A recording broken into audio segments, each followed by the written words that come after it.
Good morning, good afternoon, good evening, wherever you may be around the world. It's been a while. It's been a while. It's been a few weeks, and yeah, I'm back. I had to do something because the World Cup's on. I thought I wanted to do more World Cup content, but unfortunately, that's been the case. But I'm here now, and welcome back, everybody. And also, you can also view this not just on my channel, but you got DWTT here in the house. And big up to my guy Gary. How are you? Doing good. Thanks for having me on. Yeah. Looking forward to having a little chat. Yeah. I don't Always. usually have time on Sunday mornings, but it worked out this time, so I'm glad to be here. Yeah. Oh, that's good, man. That's good. I Yeah. appreciate Yeah. that. I mean, there's a few things. There's a few things I could be doing this afternoon that I will be doing, but I thought, yeah, I had some free time, and also my TV right now has got all the goals from the World Cup so far. And can you believe I still haven't seen I haven't seen your highlights, your last game against Belgium. I haven't even seen it, but I know your president did fire the Belgians up though, big time. But Yeah. but you know what though, I want to talk. Actually, I want to talk about your boys first, before we talk about everything else. Even though we know we're down to the last four now, right? But what's your assessment of the USA team throughout this World Cup? I mean, has there been any surprise? Anyone that's been in the squad who you're thinking, oh, what's he doing in the squad? But they may have surprised you. Standout performances, your favorite games. Talk to me, my Yeah. brother. Yeah. So one, yeah, I didn't. I thought that the defense was going to struggle, which I mean they did show up in the last match, but they actually held up. And the football actually looked better based on if you saw how they were looking earlier on in Poch's tenure. It didn't look so good in the beginning, right? So they definitely surprised me. They actually played like much better than I thought they were going to play in the World Cup for sure. Balogun did stand out, and Tillman I think was probably the one that was the star of the team. If there's anybody. Pulisic needed to show up a little bit more, but I don't think he could. I think once again he's injured again, so he basically couldn't bring it. But Tillman definitely was a player that stood out. With the free kicks, right? I think he had at least two free kicks. I think, right? So, yeah, they I think Poch did well. I think he's gonna have to find some more players somehow. I don't know how you do that, but they need more depth. They need some of these players to get their name out there. But I think the team's getting some of these players are old, right? You got so they need to. I think they're old, so they need to move. Find the next set of players. I mean, I don't know if they just need to go even young and just bring some of the young in. I mean, that is it. Kevon Sullivan, the player that City picked up, right, and they will bring over eventually. He might be a player that at least get him into the. If he's that good that City's looking at him at this age, then maybe he's that good for USA, right? so, so I think there's options there for them. But yeah, no, they did really well. Like I said, I think the defense, which was my concern, actually showed up in the last game. And Belgium, who was struggling, I think was struggling, actually took advantage when they had a chance. Most teams haven't done that, right? Most teams haven't taken that advantage when you get a chance that a team makes a mistake and punish them, and Belgium definitely did that. If you punish a team, they probably won't come back, right? So, but yeah, no. So yeah, I think USA did well. Uh, the red card situation was, I think, the whole controversy behind Bellingham red card and Messi's non-red card. Mm. That's probably where a lot of that started, and then the fact that then people had to step in, and that guy had to step in and try to fix it, which it didn't. I don't think it needed to be fixed. And as one of the guys I was talking with said, it probably messed up the game. Probably messed up USA's head. The fact that Balogun wasn't probably scheduled to go in, not hadn't practiced probably as a potential starter. Next thing you know, boom, he's in. They're starting him, and then probably had his worst game in the World Cup, right? As far as like what he provided to the team, because he probably was just mentally he's going from here to there, up and down, and now all of a sudden he's going to try to show up, and he wasn't able to do it. So I think like I'm looking at this, looking at the rankings for that game, he was the worst player for USA. Yeah, is it? Yeah, yeah. No, no. Was he your last play? No, no, no, not in that game. But I'm looking at the game where he got the red card.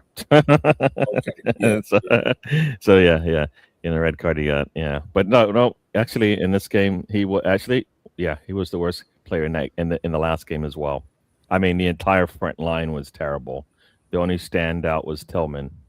I mean, if you look at it, pretty much the midfield and the front line, the best player was Tillman. So I think he's made a name for himself. Not sure where he plays, but that free kick he's got on him was really nice. Oh, Leverkusen. So, you know what? I could see him leaving there if he continues to perform. Right. So, yeah, yeah. So the USA chat. So yeah, no USA. I think they should be proud of what they did. I think when you get into the knockout rounds, you need something a little bit special, and the special for USA was Pulisic, and he wasn't able to deliver. I think that you need that player that's going to do that for Well, you. how old is he now? How old's Pulisic now? He must be 30, what, 34, Is he 35? 30 already? No, no, Is he, he's is he, is he 27. that He's old? 27. He's He's 27. 27. Yeah, he Jeez. started when he came onto the scene. I think he was I thought he was a teenager, maybe 18 when he first Okay. came on the scene. Okay. So he's been around, you know, professional football for a bit. Um, Yeah. Seems like he just he's been around forever. Yeah, yeah, no, I think he came on pretty young, and I think that's the thing. Like, you look at a Pulisic, and you're like, well, there might be another one in a country of like 300 million. There's probably another teenager that probably could be. It's like that. I don't know if you follow college basketball, but it's like the Christian Leitner who actually goes with the dream team, right? Because you need somebody, one of the younger up and coming players, to maybe be part of the big, the big international teams. I think I would be surprised if not one player they could have brought in. That's why, Mm. so you can get that. The women did that, and with some of their players, and you've seen them grow from it. So yeah, yeah. So he's 27, yeah, and playing at He's, Milan, and he looks really good there. But I think the whole key for him was being healthy. He wasn't healthy, and I think they probably overdid it. And this, like you look at England, the way they handle Saka, I think yeah. Pulisic needed a similar thing because he was going to be injured. So, like, if you're going to depend on him, at least maybe bring him on as opposed to let him start all the matches that came back to haunt them. Because when they finally needed him to show up for 90 minutes, he couldn't do it. Like England might get 90 minutes out of Saka if they continue to just give him the little pockets of time that they've got. I mean, they brought him in at halftime, right? So you got two more matches. If they're able to get through this next match, I assume he won't start the next one, but in the final, they might have to just start him, right? You go out, you warm up, you play, you pull him at halftime. It's no different than if you bring him in late, but you might have a lead, right? So Yeah. you never know. You never know. So, but yeah. Yeah. So that's the USA chat. I feel like I've been talking for a while here, but yeah, no, I think USA did well. Uh, No, so it's gonna it's be all it's gonna be a matter of because a lot of these players that are all some of the stars on here are all in their mid 20s. Well, actually late 20s now. Adams is 27, Pulisic 27. I think McKenny. They're all 27. So where is the 22-year-old? Right, the 22-year-old I believe is not 24 is Tillman, right? So they yeah. don't have. They need that. They need to have somebody in maybe some people in their 30s, people in the low 20s, but they don't have that. I don't think. Mm. So everybody's in that same age. So this is one of those things with, there should be a cycle of players coming in and out. I always go back to the Bayern Munich team, like when Mueller was 22, 21 on the bench, watching Bayern Munich's team of Ribery and what's his name up front. Mhm. Like that was how you wanted. I always look at that as like the model. You want to have your like world class players in their 27, 28 year olds, and then your future world class players sitting on the bench watching them, right? So Yeah. Would you when you was referring to strike, was you referring to Lewandowski at the time? You mean? no, Bayern Munich when Mueller was on the bench Oh yes, and Ribery yeah. and You had Frank Ribery, and you had, was it Arjen Robben? Arjen Robben were like the You stars had, of the team, right? yeah, yeah, And then eventually what happened? Mueller became the star, right? And who was yeah, behind him? That's the trick. You gotta have somebody behind your yeah. guy. And Sorry, you know what? Lewandowski hadn't signed for the club yet. No, that was later. Um, That was yeah, that was later on, but yeah, I'm yeah. trying to think who that was as well, because I'm trying to think who the striker was. If anyone knows, and they go, big up to Chris. Yeah. He's got it in Mario Gomez. Mm, You know what I mean? But listen, yeah. anyone wants to jump on, more than welcome. You're more than welcome. I've always said time and time again, everyone's welcome here. And big up to Chris. Big up, lads. Hope you're well. Yeah, we're pretty good. My voice has come back now after last night. Uh, yeah, it did go for a bit. You know what I mean? But Mm. yeah, Pulisic only turns up versus Liverpool. I didn't expect USA to make it out of the group. Honestly, the Yeah. Turkey, No, Paraguay, the way they came into the World Paraguay. Cup, you would think they getting knocked out would not be you wouldn't be surprised if they didn't make it, right? Yeah, But they actually, out of all the the host teams, they actually surprised me more. mm, I think they made it. No, they all got knocked out in the same round. So you know, yeah. but yeah, yeah. And Turkey did flop again. Um, surprisingly, Mm. right, Gomez and Gary just saying hello, hello, hello. Yeah. So like I said, I mean, we know who the last four is. Um, I will talk about them in due course, all them four teams, but I just wanted to go back a little bit and just wanted to talk about Cape Verde and their heroics. I had to talk about them, had to bring them up. Um, before, I knew about them, the country, but I didn't know how good their team was. Coming to the World Cup, I don't really know any of their players. Maybe now I know about only maybe three of them. But the keeper, um, what did I say his name was? The Uh, keeper, the 40-year-old keeper. Sounds Serena. I don't know. I know it doesn't yeah, pronounce the same way it looks. So you're like always saying you're gonna say it wrong if you try to use the yeah, letters. exactly. Yeah. Rosina or something. Yeah, Chris will probably know. Um, yeah. I'm sure he would know because he's the youngest encyclopedia I know. Um, you know what I mean? So yeah, it was. I thought his performance against Spain, I thought, was probably the best goalkeeping performance of this entire World Cup. Yeah. Um, what did you make of Cape Verde's heroics? Yes, we know they, it was three draws. At the end of the day, they still got out of the group, which was a very tough group. They drew two of the best teams in the group, and then against Argentina, could have shocked them. That was, that contest, that was like Gary Coleman versus Arnold Schwarzenegger. You know what I mean? So yeah, it's I thought they were they were very. I know they only scored in a couple of games, but to to not lose in 90 minutes for each game, it takes some doing, and hopefully they can go on and be a force in the African Cup of Nations. But what's your assessment on Cape Verde? No, they played really well. I mean, I definitely was surprised, like the way they were playing, and I mean, hard working. Like that I think, like I said, some of these smaller nations, they have the quality there, and I think it's you just get them playing well together, and then you see what the results are, right? They Yeah, surprised some people. I mean, that free kick. I mean, that I forgot his name that came on and scored that goal in the Argentina game, but he almost scored both. He's almost scored both on both of his free kicks that he got in that match, right? I mean, Emmy had to make a save on the second one, right? So they've got some good players there. They had a good run. I guess the trick is, will they be able to build on that? As you said, we'll see how they do in the African Cup of Nations. But this shows you that they do have the talent there. The trick is, it's consistency, right? Can you do it again?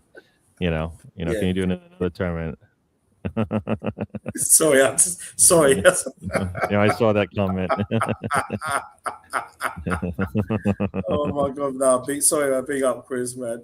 And before you go on, man, big up to BK Sports. Yes, Darren's in the house, man. Yeah, big up to you, my friend. Big up, man. I was telling people about G Money yesterday on the show. So you want to be? Money, man. I think a New Jack City. Exactly. But as I was telling him, I want to be New Jack. I wanted to be G Money at the beginning of the movie, not G Money at the end. Yeah, innit? Yeah, and certainly not Dub Man. You know what I mean? You don't want to be Dub Man. There you go. You know what I mean? Yeah. Rest in peace, Bill Nunn, man. Class actor he was. Yeah. Sorry. Please go on.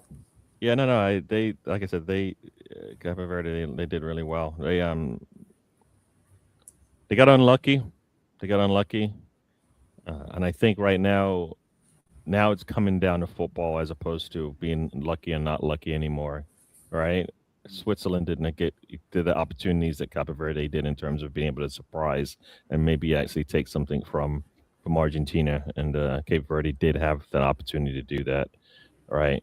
So, but yeah, no, you know what? This is what these type of events do, though, right? You have these world events like the Olympics and all this type of thing, where athletes from smaller nations get an opportunity to perform, and you're like, wow, there's something there, right? Maybe there are even better athletes there that we don't even see, right? So, I mean, they have good athletes based on what we saw. The trick is just do it again, do it again. So we shall see. As you said, we'll see in the African Cup of Nations how they perform, because they have talent there, right? Yeah. So, I mean, the goalkeeper will be what? He'll be 42 by the time that Cup of Nations comes up. So, yeah, I'm sure he'll play, and I think with the beauty of being a goalkeeper as well.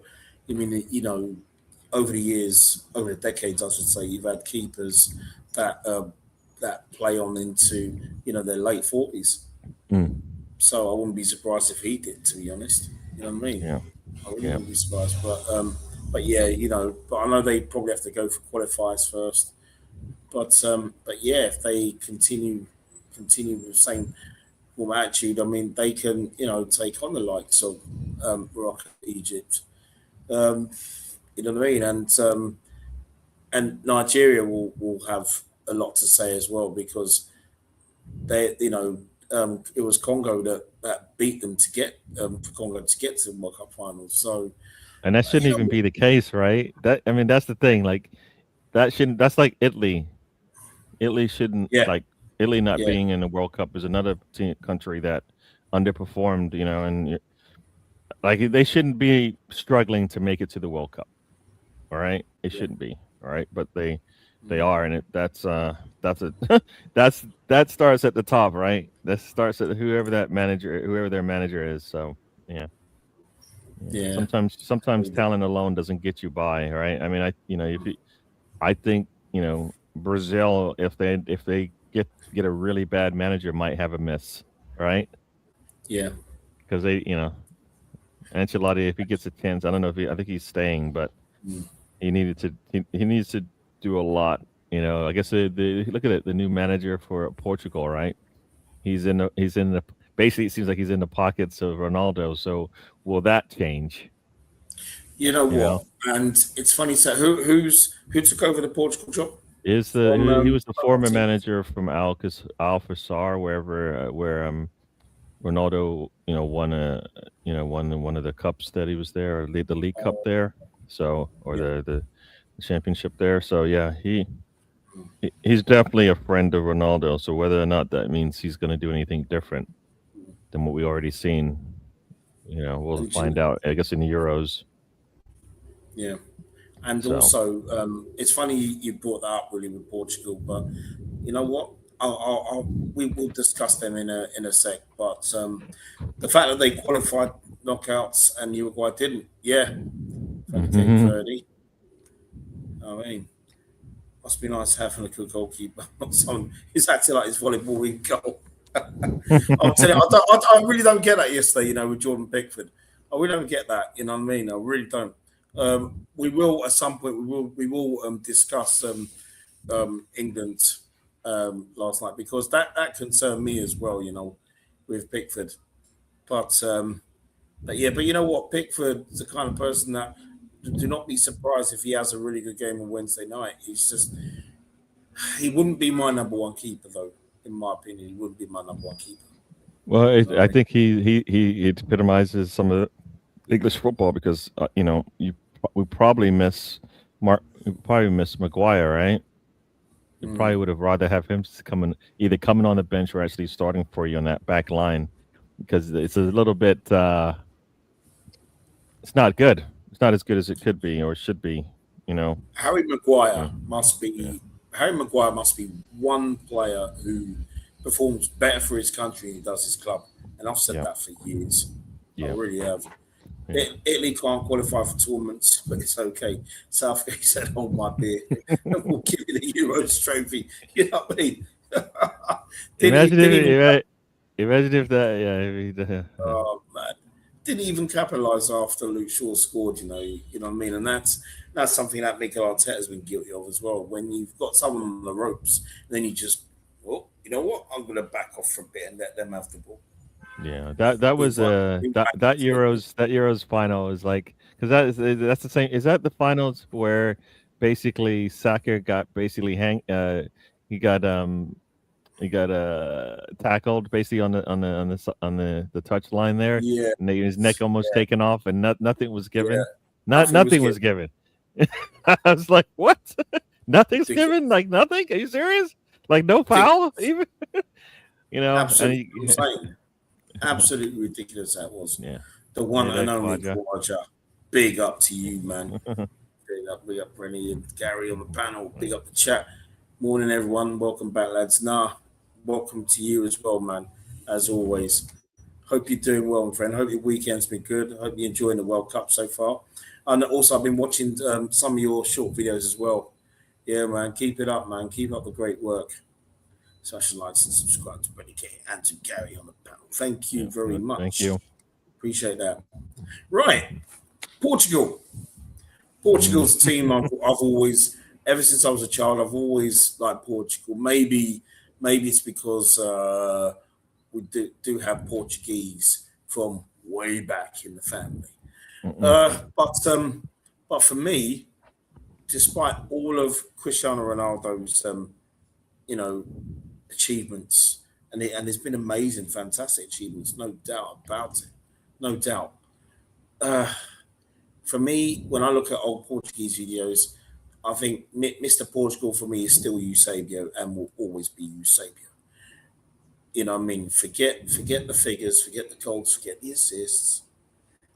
Just as a player and as a person. And with Ronaldo, he was one of those players that I never saw him right now. From many years ago when he was young, I never saw him play for Sporting Lisbon. Never saw him play. When David Beckham left Manchester United to go Real Madrid, uh, Sir Alex Ferguson got this youngster in to replace him, and he was all about the step overs, and he looked some raw talent, and he looked really good. And you looked at him, and you think, you know what, this player can get better. So that was what 2003. Fast forward about 3, 4 seasons later, he just became this amazing beast of a player. So he wasn't one of those that for me that started out. You know when you get some players like Messi who just start out and they already have that. They have that in them already. And it's bam, bam, bam, bam, bam. Consistency, consistency. Ronaldo wasn't that yet. And then he just became this amazing world class player. Now, my thing to you, G, is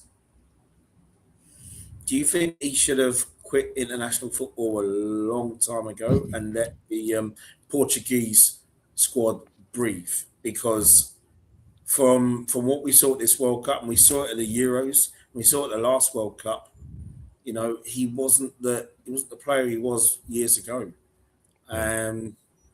But do you think now that it looks like he has retired from international football, maybe the Portuguese team can thrive again? Yeah. But what's your take? What's your take on it? I think, and it's terrible. That's how his international career will end, right? Because he's as you said, world-class player. So Portugal did not get the best out of him in these big events, like they should, right? They needed. I mean, I think they did win one international. I guess one. I think it was in the CONCACAF or something like that. They won something there, Gold Cup, I think it was, right? But otherwise, internationally, he hasn't been there, and I think that's, like I said, comes down to coaching. Yeah, you saw, as you said, in the Euros, he come off the pitch, and the team looked better because they weren't like, you kind of lean on someone who can't give it to you anymore, Yeah. And then the coach keeps telling you to lean on him, and you're like, but he can't do what he used to, coach. That's what it was. I mean, he can't, he's not there. Like, the ball's getting crossed in, he's usually there. He's not. He can't be relied to be in the box when he needs to be, because he's slower, right? His everything that every reason why you loved him, you can't play that way. You got to adjust to the way he plays, and that comes down to coaching anyway. So they're not doing that either. So they're not adjust. Yeah. You adjust to your stars, things might work out, but they didn't want to adjust to that either. So now he looks even worse. He looks even worse, right? You got Ronaldo out there. You're trying to play like he's the older, the young Ronaldo, and he's not, right? So I kind of felt like that, and that's all coaching for me. So because they have, look at the Portugal team. You talk about names. Yeah, Vitinha and Neves, right? World Champions League winners, right? Starting in your midfielder, Bruno Fernandes, and you can't get the job done. Yeah. Now look at that midfield, and you can't get the job done. That's a great midfield. I mean, that midfield wins you anything in club football for sure, based on what we've seen. And you can't get Fernandes to actually I would be upset if Fernandes is upset. I would be on his side, because I'm like, what else could he do? You see him play for Manchester United, and he'll do everything, but he's probably being handcuffed a little bit, being on that Portugal team with Ronaldo in front of him, right? Yeah. So I kind of I think it's a wasted way to end a career in international football, right? These last 8 years for Ronaldo, and maybe they will do better. I mean, when you've got was it Ramos? Who just got sold for 70-80 mil or something like that, right? It's not because they're wasting their money. He's a good talent as well. He didn't play in the last match. Yeah. He didn't play in the last match. Think about it. England played they played some of their top players coming off the bench, right? Like in a 1-0 match, you need to score a goal. You're not going to bring on Ramos, right? Yeah. Like you saw Argentina, right? They're bringing on Alvarez, right, in games, and now they're starting him, but they were bringing him on before. Like, he's a talent. You bring him on. That's what you got him for. Right. So I kind of feel like, yeah. That's again comes back to the stupid thing, coaching. That team is stacked, and you can't tell. I mean, think about it. They've got Mendes as their left back, Vitinha. Come on. Something doesn't add up, right? Something doesn't add up, right? In the way that they performed, they're a much better team than they showed. So it's disappointing for them. It was disappointing for Ronaldo's career, and maybe he'll regret some of the things he kind of wanted out of football at the end of his days. At some point, you got to humble yourself, right? He got humbled, right? Yeah, he wanted to be part. He wanted to sit there, think about it. You've got Belgium, right? I think they didn't even start KDB and Doku in the game, in the previous game, right? And they got the win. Portugal's not going to sit two of their top players, in the previous season, right? But sometimes that's what you need to do to get the win, and he's going to have that fire when he comes on late in the game, anyways, right? Think about it. Yeah. You sit Ronaldo, you bring him on either at halftime or with 30 minutes left. Then he'll be in the box when that ball comes, because he knows Yeah. his chances were slim. He missed out 60 minutes of football. Sometimes you got to press the buttons or your players to get a little bit more out of him. I think he needed that. There had to be another level for him to go to, and I don't think we ever got to see that because he knew he was just going to play, right? When you don't know if you're going to play, then you have that little bit of an edge. And I think he's lost the edge because he's older, right? And he's not getting pushed anymore, Yeah. right? Yeah, I mean it's easy to go to where go to. Is it Qatar? Is that where he is? I think it's Qatar. It's where Right. where he's at. Yeah. So to go there and play, it's not as much pressure as if he had went to any other team in the world and played. So or any other country. So yeah, disappointing for Portugal, but yeah. Yeah, no, I hear that. Man. No, great assessment, man. There, but Mhm. yeah, but like I said, big up to Quash, big up to Chris in the chat, and big up for Views Raid as well, and big up to Views as well.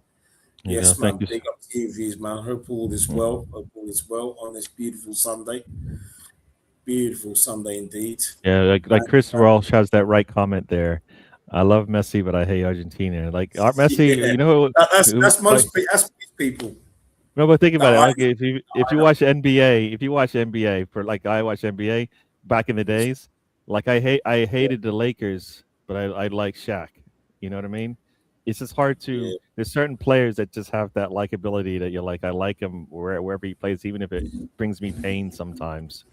Messi's one of those type of players, at least with his football on the pitch, right? I mean, it's just what else? What are you gonna do? yeah, You can't like you have to shut him down for every second, every second of the game. If you give him a break, he will punish you, right?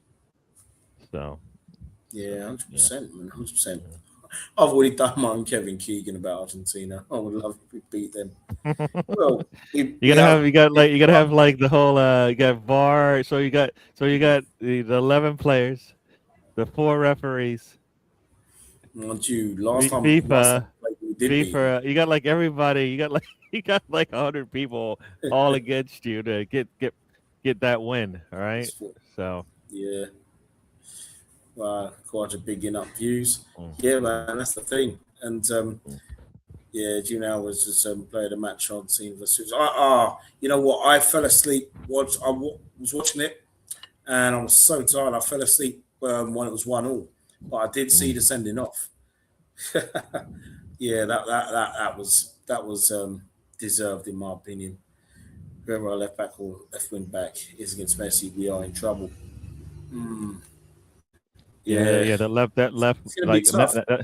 yeah, that left. Big up Gary, hope you're good, bro. Yeah, yeah, yeah. Yeah, if you Yeah, that picking left up. that left side, that left back situation, or is it right back situation for Yeah, England? Not that's an issue, I think. Right? Yeah. you know, Is it right? It's well, I'll right tell you back, what. right? It's right back. I mean, all the goals in the last couple of games, if I recall, all come off that right side of the defense, right? And Spence was having a problem Mm, in a couple games ago. I mean, even yesterday that goal comes off from that right hand side in the defense. You know, I mean, he should. I mean, should he? It was a good shot, right? It was a perfect shot. Should he have been given that much time? I don't know. It didn't look like he gave him that much space, but it always comes off that side. So yeah, I yeah, but like I said, England's got a better bench, and that made the difference. mm. Yeah. I'm watching a game at home. Not interested in that going out drinking nonsense. Some of them shouldn't be out. They're not old enough. Bunch of club penguins. It's funny you say that because, oh man, yesterday across the road from me, there were some that looked. They were like some boy. It was like boys and girls, man. Some looked like 15, 16 years old. 17, Mm, you know what I mean? I mean, I wouldn't go and say, oh, yeah, how old are you? Because if I did that, they would like to tell me, oh yeah, I'm 19, 20 years old. I'd be like, what? Yeah, there was a lot of youngsters there yesterday, and I don't even think they were from my area, seriously. But mm. yeah, I mean, semi-final, final. I'm not going to be. I'll be watching the semi-final work. If we get to the final, I'll be watching it at home. This is the only time Carlisle is packed. And you had a friendly yesterday, didn't you, Chris? Carlisle had a friendly yesterday. How'd you all get on? But but while Chris he'll probably put up how they got on anyway. I need to talk about Brazil, man. Now Brazil, everybody, no, seriously, because this is a conversation because it's. I'm going to talk about what we already knew, right? Because from when we were young, I've said this story a million times, even in group chats. Like on mum's side family, dad's side of family, those that love coming here in the coming here in the '60s. It was all about heroes. Grinch was a hero, to my dad and his uncles, for example. And Pele was a hero, you know what I mean? Jarzinho was a hero, Carlos Alberto, all them players, Rivellino, Gerson, I can go on. And yeah, and it's like, and then basically it was just you just fell in love with football. If you love football, that's why a lot of people love Brazil. And when I was a kid, some people did get, well, why do you like Brazil, man? Why do you like Brazil? And it's for the love of the game, the football that they played over the decades. Brazil. Growing up for me, Brazil was kind of like it was kind of like, say, how can I put it? Like when you had just for a short time, Florence Griffith Joyner was dominant in athletics, or you had Carl Lewis dominant, and then you had Ben Johnson. Then we know the rest. You know what I mean? It was that. Oh, the West Indian cricket team when I was a kid was the best in the world, best in the world. Yeah, they were the best for like 30, 35 years or something. It was kind of like that, and they produced these wonderful players over the years. Um, what's happened? I mean, I know what's happened, and what do you think has happened? I mean, do you? One thing. Sorry, one thing I'll ask you right before you give your assessment is: do you think that if he's still in charge, right? Do you think Carlo Ancelotti should just go back to basics and get the street footballers in the Brazilian leagues instead of these dibby millionaires, man, who just don't put in a shift most of the time? That I'm excluding Vinicius Junior because I was quite impressed with him in this World Cup. Fire away. Yeah, no, it's interesting that you bring up West Indies. And my dad is, he's from Barbados, so Okay. as far as West Indies, he has is probably as much history, if not, I guess I have a little bit more history than you do. He's good Yeah. friends with Clive Lloyd, so like when Clive Lloyd used to travel through, he used to meet up with my dad. So like there's a connection there, and I talk a little bit about West Indies with him, and All right. basically the way that the one thing is players, it became I and me as opposed to us. You know what I mean? And I think I think that's what it sounded like in terms of why West Indies isn't where they need to be.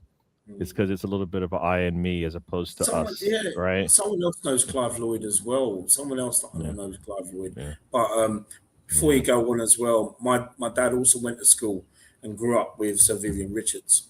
Mm, mm, Yeah, they mm. even had a fight as well. Yeah, Yeah. apparently Viv Well, Richards now has a you know scar on that his head. now you know why I now you mean, know where Gary comes from in my name, right? You know where Gary comes of from in my course. name. Yeah. So that yeah, so yeah, Oh, Sobers. yeah. My dad There like you go. I got a There picture of you my dad go. with Gary Sobers. So yeah. Wow. So Wow. Wow. there's Yeah. that yeah. So my dad was definitely into his Sorry. cricket, but like I said, that changed from West Indies, like you said, for that 30-year period to where they are now. Yeah. You're seeing it with a lot of teams. Brazil is another one. Like you said, names make a difference, right?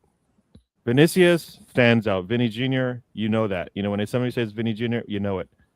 Cunha, Rayon, Martinelli, as far as your attacking players on the pitch, those names are like nobody knows who they are, right? Mm. You don't know they're not the names that you're familiar with when you say Brazil football, right? You know, Casemiro had his time. He's getting old, right? Gabriel Marquinhos in the back line. Those are big names in football, but they need some help in front of them. So yeah, I think they just don't have. Like you said, they need those players like a Vinny, right? And that puts a lot, especially in these type of international games where you can go out and blow Yeah, teams away 7-1, right? Can't do yeah, that with these teams that have like okay players like Cunha and Rayan with Vinny aren't gonna get you 7 goals in a game when you've seen it can happen, right? Germany has it. Yeah, yeah, yeah, yeah. yeah, I think England should be able to like if the trick is has Argentina has the ball started has the snowball started already, you know, at the top of the hill, and will you be able to stop it, right? If they came, they just had a really nice game and a nice match coming into this one where they feel like they got this right, as opposed to they were lucky to get by, right?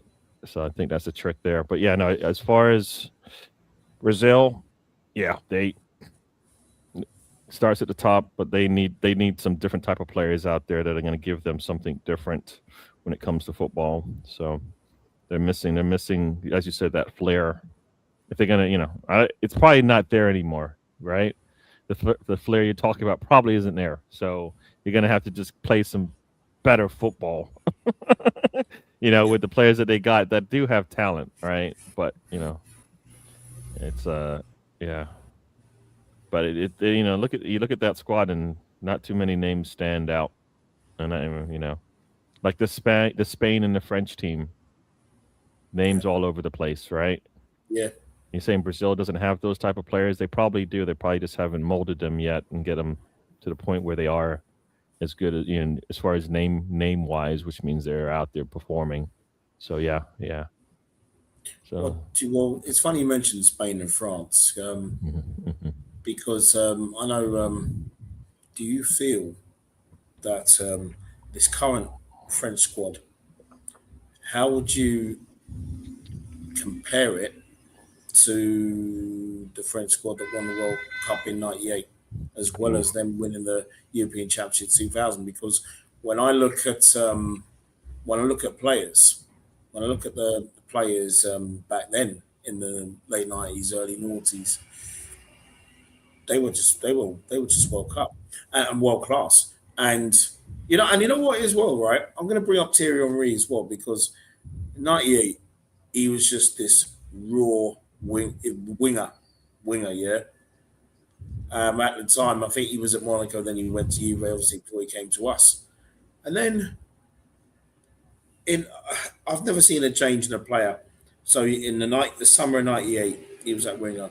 Summer of 2000, he was this centre forward at Arsenal, and it was just an amazing.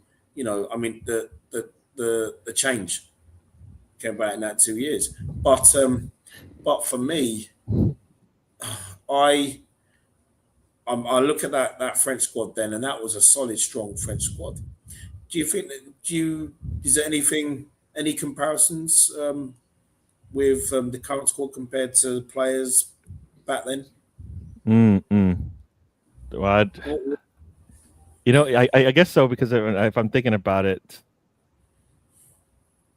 that French team, well, the last French team, right, to win, they had Conte, right? He was yeah, he yeah, was at his top powers back then, right? I yeah. don't know It if he was. had just won the league. He won the Premier League the year before, a couple years before that, or whatever. Like he had that Yeah, run of he won games, it right? 2 years Where running. He won where the he league run 2 years running, didn't he? where he won everything, right? He won it with Yeah, Leicester. He won it with Chelsea, I think, and then the yeah, World Cup all happened in that same like 5 to 10 year period, where he was like probably one of the top players in the world, right at that point, right? France, they got that in Mbappe, but not yet.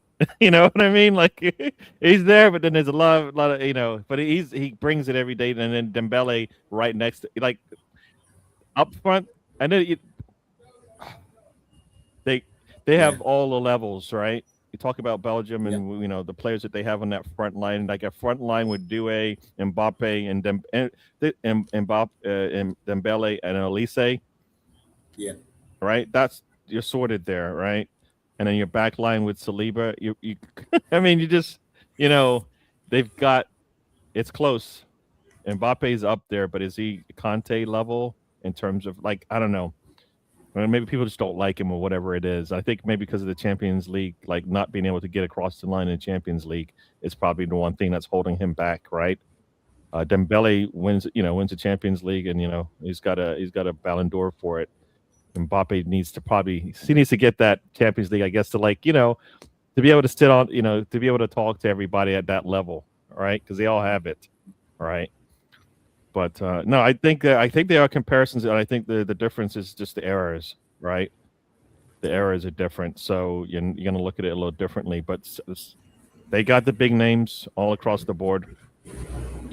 And they can go to their bench and bring on some really good players as well. So, yeah, I think it's just different eras, but they're similar for sure in terms of what they're bringing to world football. France is definitely loaded, and I think there are still levels to go with it, right? Yeah. Yeah, exactly. Sorry, just go on. He's going after Lisandro. Oh my days, yeah. Yeah. Oh, yeah. 100%, man. 100%. Yeah, Sorry. Yeah, Oh, that's fine. Yeah, no, France is up there. I don't know if this is it feels different, and I think like they need to get that World Cup in the Messi era to show, right? To show. It's almost like Arsenal winning the Premier League with Pep still being there, as opposed to Pep not being there. It definitely hits different, right? So if Messi's there and they actually do play Messi in the final, meaning England's out, then good, yeah. Got Rosie in the house. Thanks for joining us, Rosie. So yeah, no, they definitely have the. I think the teams are similar, different eras, so it looks different, but it hits the same. They've got one of the top players in the world, two of the top players in the world, people will say, right? And Dembele and Mbappe, right? And Elise, people say, is probably the one star nobody talks about as much, and probably should. Oh, you got a lot of work, something going on over there. What's going on? What's going on? Oh, it's an ambulance. Ambulance. Yeah, here every day. It sounds like I know it sounds like I'm playing GTA 5, but nah, I haven't got it on. Oh, look, I'm looking at it right now. Can't wait for 6. Yeah, so please make sure you're subbed to the back. Thanks, Rosie. Press that button. Thank you, Rosie. I think I think those teams are similar. I can't. If I had them, if you put the teams up next to each other, probably to see who was out there. I think they have. France that year had across the board, right? When you think about just what Conte brought to the team at that point in his career, really dominated, right? He really dominated in the games, just the way that he controlled things like Rodri does, right? They don't have to score the goals, but that they're there and they're the reason. Yeah. Yeah. Yeah. Yeah. Yeah, exactly. Yeah. So yeah, man. But what I'll do as well is I will talk about England. I was always going to talk about England. I said at the beginning of the World Cup, England could, and I was thinking because of Tuchel, I said England could make the last 4. I didn't say we were going to win it, but I said we can make the last 4. We've now made the last 4. It was, I thought, yesterday's performance. I always thought after Haaland went off, and then we went and we was 2-1 up and then he went off in extra time. I thought, you know what? I don't know where or how Norway are going to score or even get back into this game. Force penalty shootout. I thought the performance wasn't the best, and I've got to big up Thomas Tuchel because he wasn't impressed with either. And you know what? Just on that note, because as soon as I heard that, I'm like, that's what I want a manager to sound like after a win that gets him into a semi-final. Of course. You know what I mean? And that's the thing, he's got an elite mentality. That's the thing about Tuchel. Yeah. And, we've seen how he is with his teams at club football, when it comes to defending. Because I still think the Mexico game was the best performance, especially going down to 10 men. The way No, the that way the way he defended was like wow. But yeah, I mean, well, I don't really have to say too much on England. But would you say Jude Bellingham be the standout player for you for the English team? yep. Yep. Yeah. Well, It, yeah. He definitely is. He definitely is. I mean, the fact that I still feel. I mean, Harry Kane is. He's sitting there with 6 goals, but the fact that he's sitting there with 6 goals, and I'm still like, yeah, he's still there's levels. He needs to up his levels a little bit more. Harry Kane, you know, without Bellingham on the pitch, yeah, England would be struggling right now. He's putting headers in from crosses from Saka, all right, and Harry Kane. That's what he was doing that earlier in the group stages, but now I think he's gotten tired, right? When he gets tired, that's when when he floats back even more. And I think I put in one of the chats basically his heat chart from the match. He is everywhere on that pitch, everywhere. You know what I mean? yeah, And I think I think you have to. I think at his age and where he feels, he needs to. I want if I get him up the pitch, and maybe I think without him playing the way he has, England would struggle because he actually did make a lot of defensive plays and stuff. But when you're a top player, if Kane is your top player and he's got to come back and support, then something's missing. All right, something's missing. And like you said, maybe that's because Harry Maguire is not there. He feels like he's not. He doesn't feel so safe with that back line that they got. Right, yeah, so. And it's working out because Bellingham stood up, right? Kane's like, I'm going to try to do everything else I can. I'm not going to be in the box. So Bellingham, you're going to have to do the job. And he stood up and did that. So, and that's nice to have those two type of players, right? The same thing with France, right? If it's not Mbappe, it's Dembele. If it's not Kane, it's Bellingham, all right? If it's not Messi, then who? Like they don't have yeah. that consistent name behind him, all right? Mm. Um, who else is it? If it's Spain, Spain. I don't know if they have like in the attack positions. Who do they have? The two names that stand out, right, consistently, right? Yeah, and you're right about So Argentina because I find that Lautaro Martinez, quality player, but yep, he's not very consistent. yep, Um, yep, I yep, when I see him playing for Inter, the guy is quality. He can score goals for fun most of the time. But then when you see him at international level, it's even at the last World Cup when he was huffing and puffing, he just couldn't blow the house down. I don't even think he even scored a goal in the last World Cup. mm, I mean, I know he notched yesterday, didn't he? But yeah, yep, he's a very he would actually frustrate me if he was at Arsenal. I'm not saying he's bad. He would just yep, frustrate me. You know what I yep, mean? So yep. I totally get that.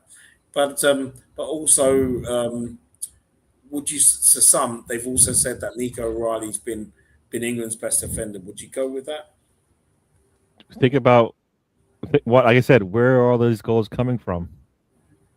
Coming off that right side. They're Yeah, not like how I don't even think much is coming off of that left side at all. I don't think any threats are coming from that side of the pitch, right? yeah, Nothing, right? And I think things do get easy when Saka comes on the pitch because he mm, puts a little bit more pressure on the left side of the defense that we're attacking. So then it's not as easy for teams to get by. So yeah, now O'Reilly's played well. I mean, in terms of like, I like sometimes when things are quiet, you're like you don't realize what's going on. Like you said, when have you brought up O'Reilly's name much in terms of defense? Like you have any of the right backs. Anytime it's the right back, you bring their name up because either they had to make a really good stop or they just got punished, right? On the left side, O'Reilly's pretty much kept things quiet and not, they know they're better off going the other way. You know what I mean? At least that's the way it seems like to me. So I think mm, he's been doing really well. So yeah, yeah, he's looked really good for England in that sense. He's made it easy that they can just concentrate on the weak areas of the pitch at this yeah, point. And I think Kwanzaa isn't even he can't he's going to miss this game as well, right? Because they gave him a two match ban. games. So Yeah. so it's almost like do they just change formation? You know what I mean? Yeah. Because you really don't have a right back, and you get him punished there all the time. Maybe you make a significant change in your formation just to make it a little bit easier on yourself. I don't know. I mean, it might work because you've got Kane and Bellingham, but I just maybe you do something different because Argentina is getting I think the football gods are on their side right now. Before it was the VAR and referees, and now it seems like everything's going their way. So yeah. And I think about it. Messi didn't score a goal, and as you said, Alvarez and Lautaro Martinez are the ones that scored the goals late for them to actually get across the line, right? I mean, they scored an extra time, both of them. So and Alexis McAllister scored the first. Didn't even realize that he did until this morning. No, but yeah, man, no, but from what I do. You know what? I do live opposite a police station. You're absolutely correct. But that what you heard, Chris, it was an ambulance. There is a fire. There's a fire station just around the corner from me as well. But there's no hospital where I am. Yeah, you've got to go a little bit away to get to a hospital from here. But yeah, you know what? I said 2-1 yesterday. I said 2-1 England. I had the same score as well. The same score as well. I said 2-1. And I said Saka to score one of the goals. And if he did score one of the goals, I would have got some free Nando's chicken. But hey, is what it is. You know what I mean? So maybe he'll score. He'll score. He's got 2 more chances to score another goal. Maybe you get that Nando's chicken before the World Cup's over. So there'll be another Nando's. If Saka gets to a final, he will remember the last final he was in with the England shirt on. I have no doubt. Think about it. If he makes it to a final and he puts on an England shirt and gets on the pitch, he will remember that last time he was on a pitch with an England shirt on in a final. Right? I would hate to be that, that left back when he comes up the pitch, because eventually he'll make magic happen, I think. So yeah. As I like to say, don't waste the trip, and I don't think he will if he gets that opportunity, right? So no way robbed. No way robbed, I keep hearing. They can row back home. No way. They must have been robbed. I know that video was so funny. They must have been robbed of their mobile phones. You know what I mean? What could it be? What a load of cat that is. But one thing I will. Sorry, Gary. One thing I want to ask you as well. I want to ask as well. How do you think Thomas Tuchel has been managing our lads in Saka and Rice? I think he's. I think it's a double-edged sword, because like Rice eventually broke down.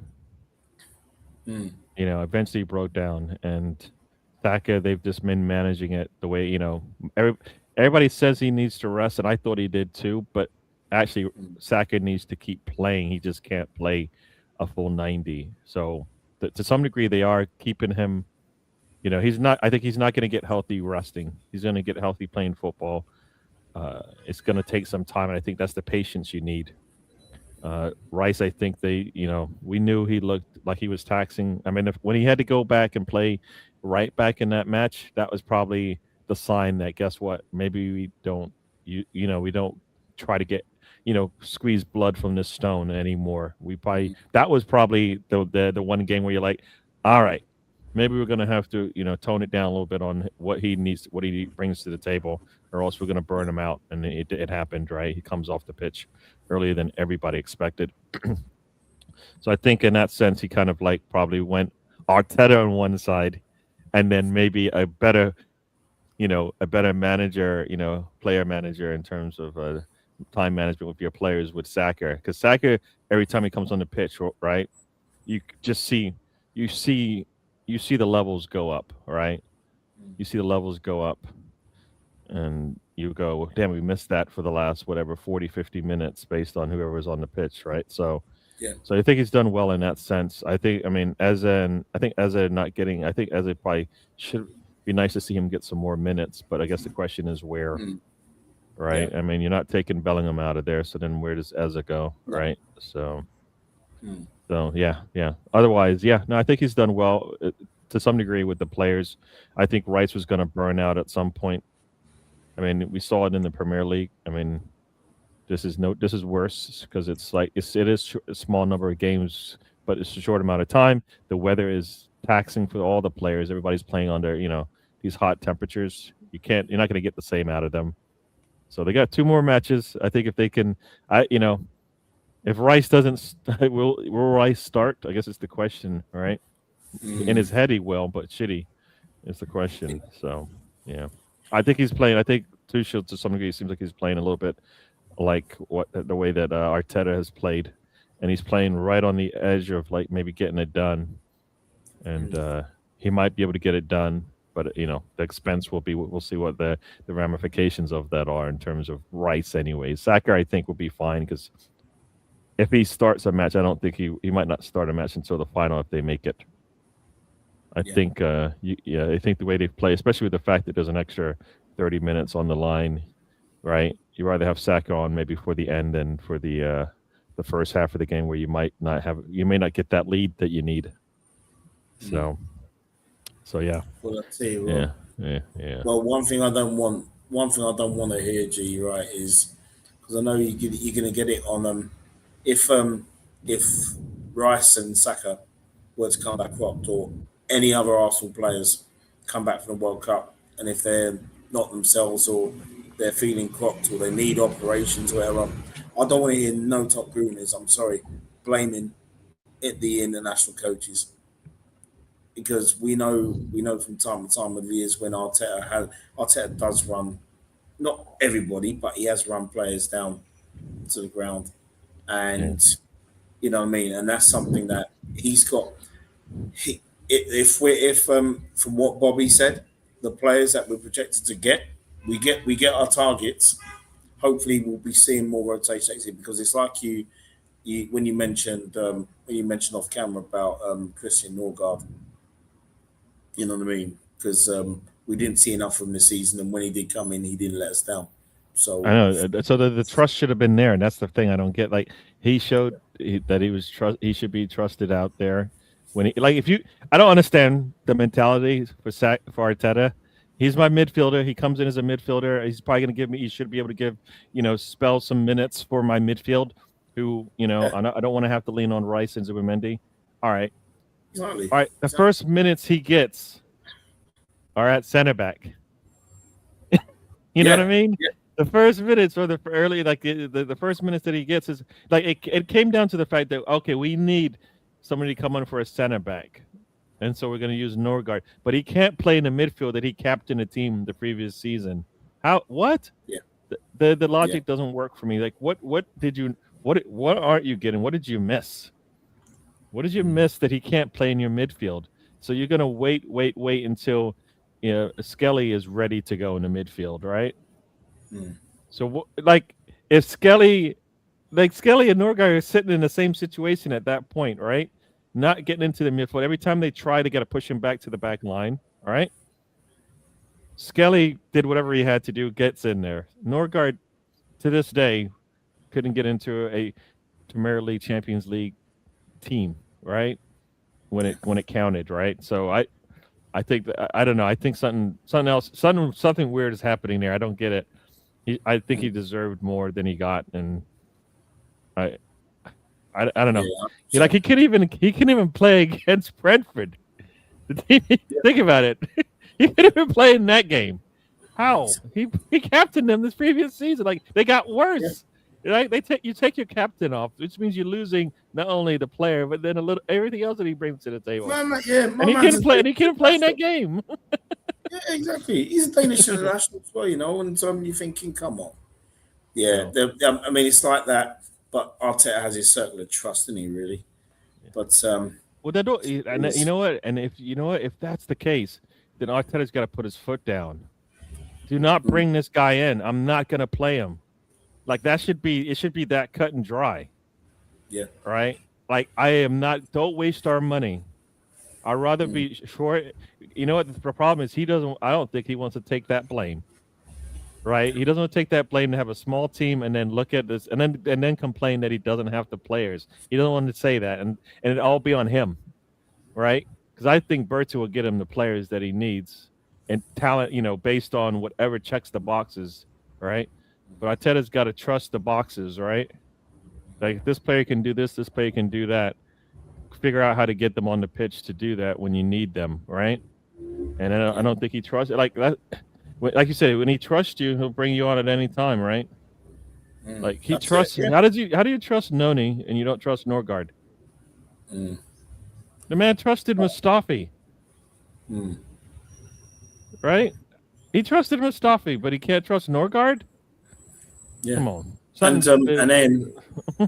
then also what's funny as well is that I'm going to also talk about Martin Odegaard in a sec because his assist contribution for Norway, but for me that's all he's done. But Tuchel don't mess about with his subs. Not afraid to hook Rice off like he did. Rice set pieces been awful. Yeah, he hasn't been on it with the set pieces apart from the first game. I mean that was the way he put it on the plate for Harry Kane. Yep. But but he wears down in the game, and so everything goes, like you saw it on the first free kick in the game against Norway. The ball went like 2 feet in the air. It seemed. Yeah. Not going to clear the first man, right? And it didn't get any better after that. So like when you can you see everybody can see it, As you said, Tuchel is a manager who looks at what he can see and goes, all right, this isn't working. I'm gonna have to pull one of my best players off the pitch. All right. And still get a win, all right? Still get the win. Yeah. Exactly. So. Thank you, Quadra. Big up to you, man. Yeah. It's always great when especially when my guy Gary's on as well.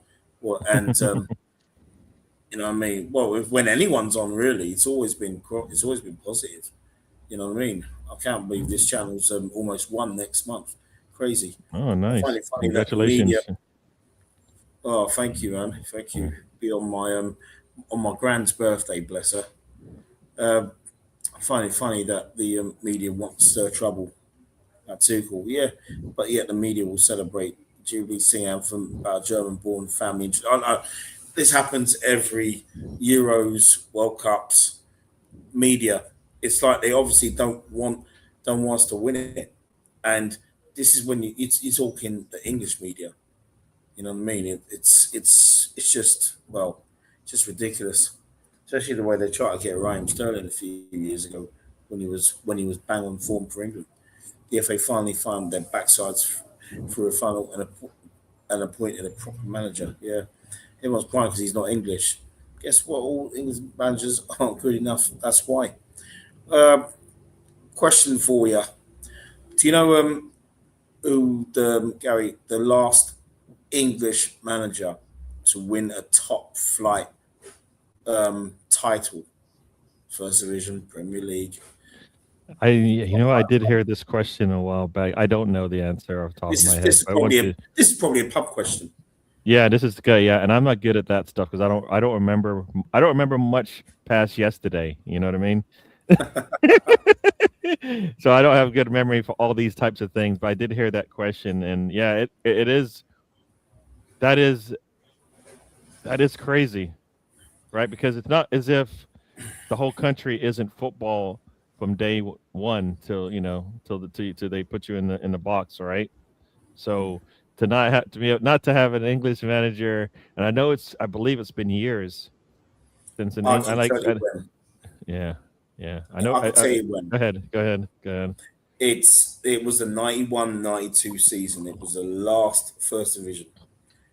Leeds won it, and Howard Wilkinson was the manager. Yeah. He was I remember the last one. Yeah, Mr. Tom on my channel would love to hear that one. So, and then the last English manager, and it's funny because the last English manager before him to have won the first division was another man named Howard Kendall, Everton. Yeah. So that was Hal Wilkinson. So no English manager has yet to win the Premier League. That's crazy. And what English manager right now would be the next on odds to win it? The next English manager right and now. I mean, now. So right now, there's a manager out there that either they may not even be in the Premier League at this point. They may be in some of the lower divisions or elsewhere. But who could that be? Do you know what? If he'd have gone and managed if this manager managed at Arsenal, City, or Liverpool, I would say Eddie Howe. He would be the next one for me. But you know what? Okay, if he was, I don't know. I feel like if you have essentially the players that Newcastle had over the last 3 seasons, if they trusted you, there is no way they're selling those players. Yeah. They're letting those players go. Like if you're that good, I believe there's no way those players are gonna want to leave. Right? Like you bring all those players brought in a trophy to Newcastle, and potentially it could all be gone. Like a 3-year span, everybody that was part of that build to get them to where they're winning a trophy to a gone. So something's not right there. So I don't know if going to a bigger club would make any difference because he had top flight players where he was. Right, you had he had Isak, right?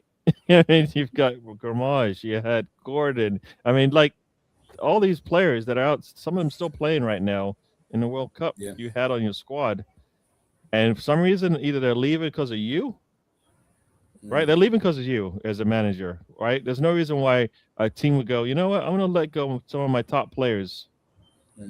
That starts with the manager. So he comes to Arsenal, right? And something goes to City because the top player, they're thinking that they're selling their top player. That's Haaland coming in. Haaland's coming in. Howe is there, and for some reason now they're selling Haaland, right? Why? They're not, that would make no sense, but that's what just happened, right? And then on top of that, guess what? We've got a Rodri in the midfield. We're probably gonna let him go too. That doesn't sound like a good manager at the end of the day. Something's not right there. So it's either him.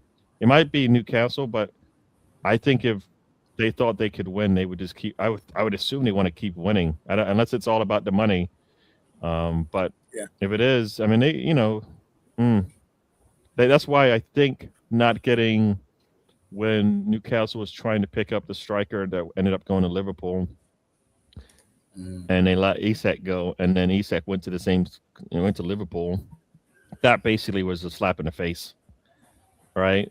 Who's the striker for Liverpool that went in and got injured late in the season? Why can't my head? That's why I tell you That's why I tell you my memory is terrible. Is it Ekitike? Ekitike, right? Yeah, Ekitike goes there, and I believe Newcastle was looking. If we said that correctly. Yeah, Ekitike. But I think Newcastle was trying to get him, right? Remember, they failed to get him, and the next thing you know, he's going to Liverpool. Next thing you know, Isak's going to Liverpool, and you're like, what? That's not a good sign, either for Newcastle or for Eddie Howe. So, like I said, something's not right there. I don't know the answer to that question, but he might be a good manager, but he can't. The best players can't be wanting to leave you, right? If you're doing things right, Right? If Grammage leaves, which I hope he does, because that means he's coming to Arsenal. Yeah. Then you know what? That they might as well just scorch the earth and try and start again, because they got some quality players there that they can make a lot of money. Maybe start fresh and new with some young talent and start again, because that's where they are. So yeah. So Eddie Howe is your choice. Take Eddie Howe, because Eddie Howe I think is a known commodity and potentially being the next guy. What young manager that maybe we haven't even seen yet in the league, up and coming, that would have that would be all right, they potentially could be that manager that gets England across the line, and or a Premier League team across the line and gets one of the big trophies. Is there a young manager like you know? I mean, oh, look, you've got a lot of English managers in and around the Championship, League One, League Two. You know what I mean? You got some. You got some. Well, they'll never get selected for an international side, but you've also got a good. I've seen some really good managers at non-league level.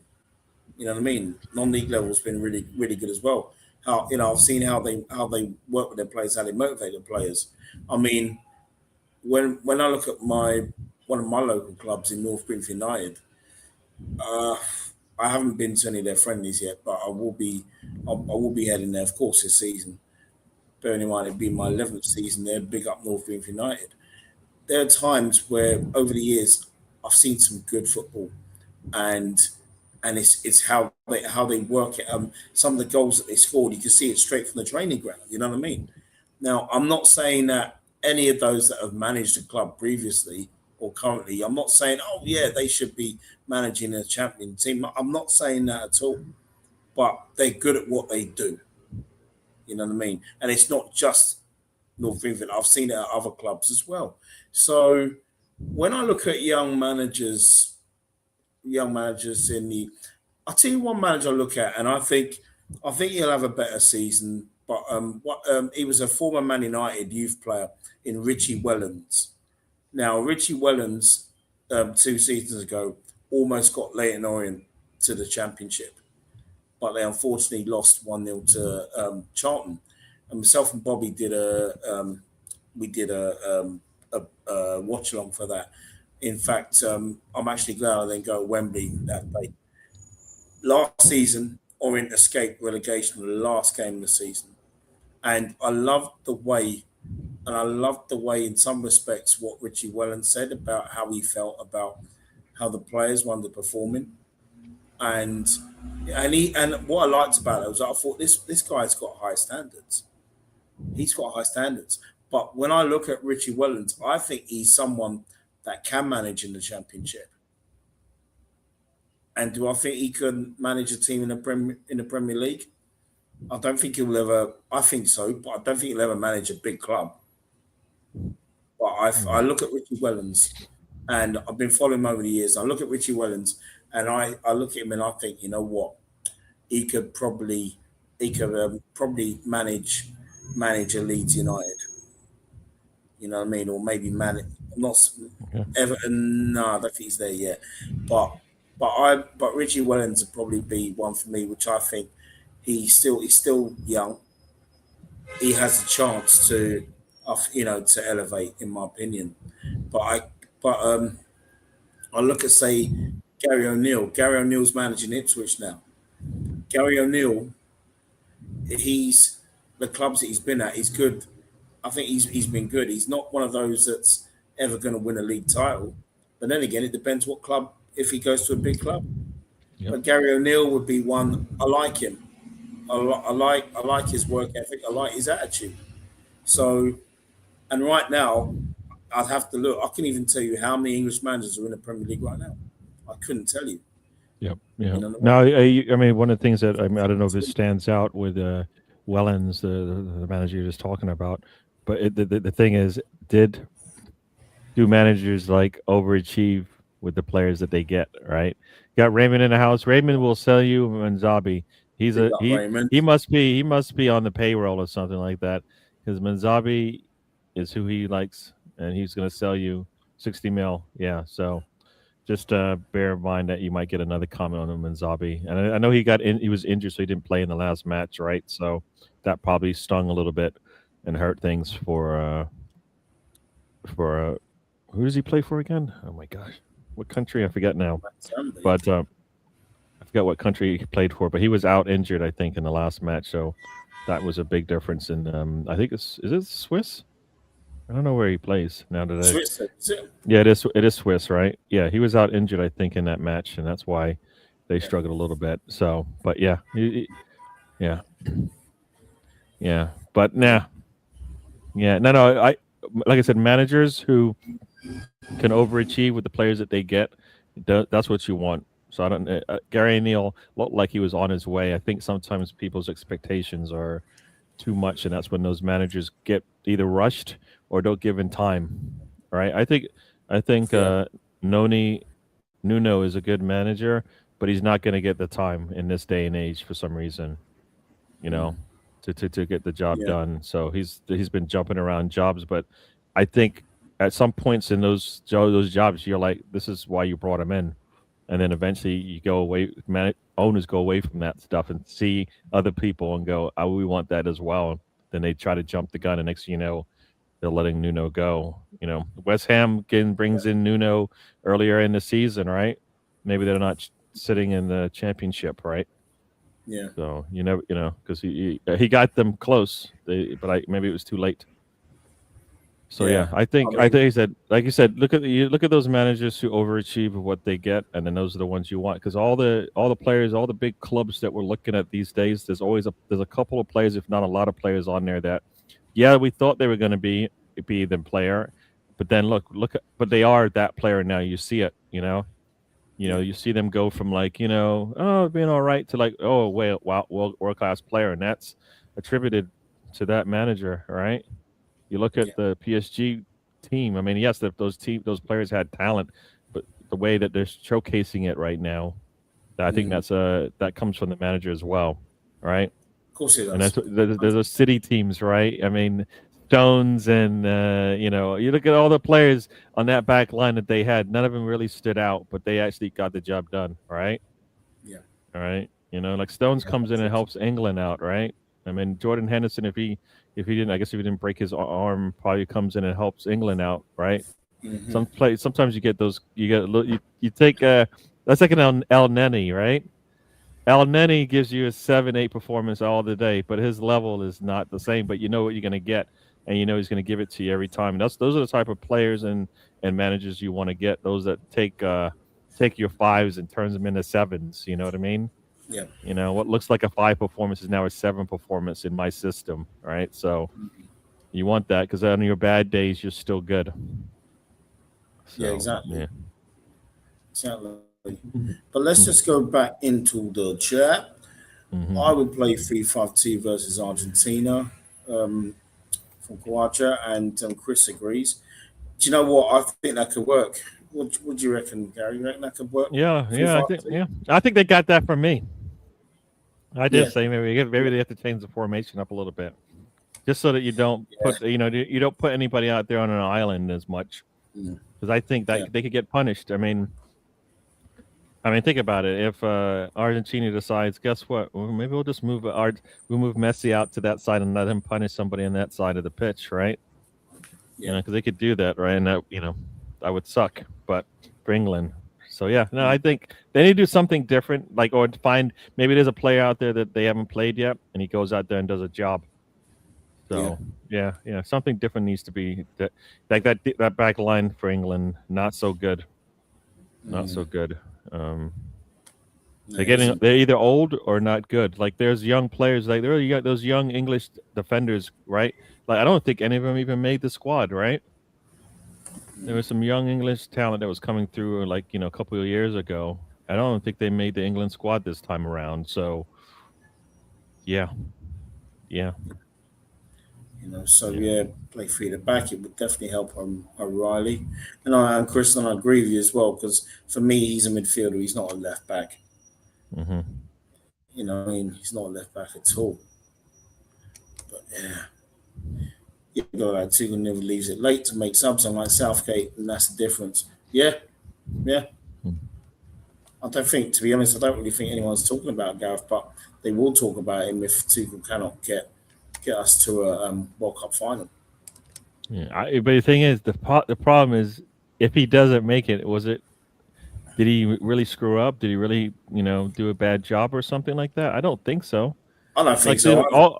all 4 teams that are in there now have a chance to win it. And so you Yeah, just and unless somebody tells me differently, Messi's the best player out there right now.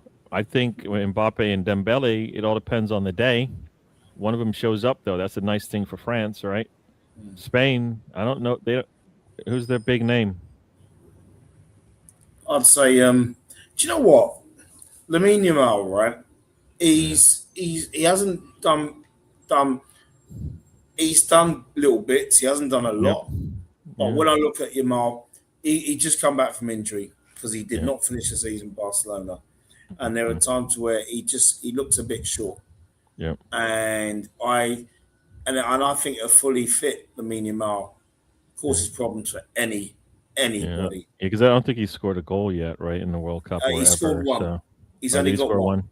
Okay. Yeah, And he he's got been a little his shooting has been off, right? He's been I guess I don't know if he got it. Like he's been getting shots off, they just haven't been on target, at least testing the this. I goalkeeper. agree with. Yeah. Yeah, you know what I mean. That I agree with. Yeah. I'll take a treat Norgal like Woody from Toy Story. Hit it right as the Buzz Lightyear. Yep. By the way, Toy Story 5 is out at the cinema currently. I'll I like those movies, but I'll wait on Disney Plus. What is it with managers? The player signs for him, then he doesn't use them, like buying an antique no one wants and letting it collect dust. True. Chris, Yeah, I you love know you. what? Like, and the best managers I believe out there, the ones that will take that antique and get something out of it, regardless, right? Yeah. Because See, you're not, all you're doing is punishing yourself. You're yeah, handcuffing yourself because you know what, and you know if you can't find one thing that player can do for you, then you're not that good of a manager. You can't identify at least some talents and stuff and get something out of one of the, like. There's something about every player that you bring into your squad, right? And if you can't find the time to use it, that at the least, because I think there's times when Norgard could have come in to either to spell Rice, to spell Zubermendi, whatever the case, and he never used them. And then he let those players, like I said, burn out, right? As opposed to, yeah, you know what, I'm going to have to, at least Norgard, you can do this job, go in there and do that job, right? mm, Everything else, I don't care. Just do that one job, we'll be fine. And that's kind of where things need to go for a lot of these managers, right? Rice isn't doing the job, we pull him. Noni, we'll go back to the Noni well over and over and over again because Saka is just not fit. But then yeah, when like it's not working or it hasn't worked, right? Then guess what? We still can fall back and bring in somebody who can who can do a job. So yeah, that's a yeah, nice thing that Tuchel has done. So Saka, he might come out and may do the same thing, come in the second half of the finals, for example, and then have to play all the way through. But he'll be able to give England a good chance, I think. So yeah, no, that's yeah. I feel like I don't know if I'm saying same things over again, but no, I enjoyed enjoyed being here talking.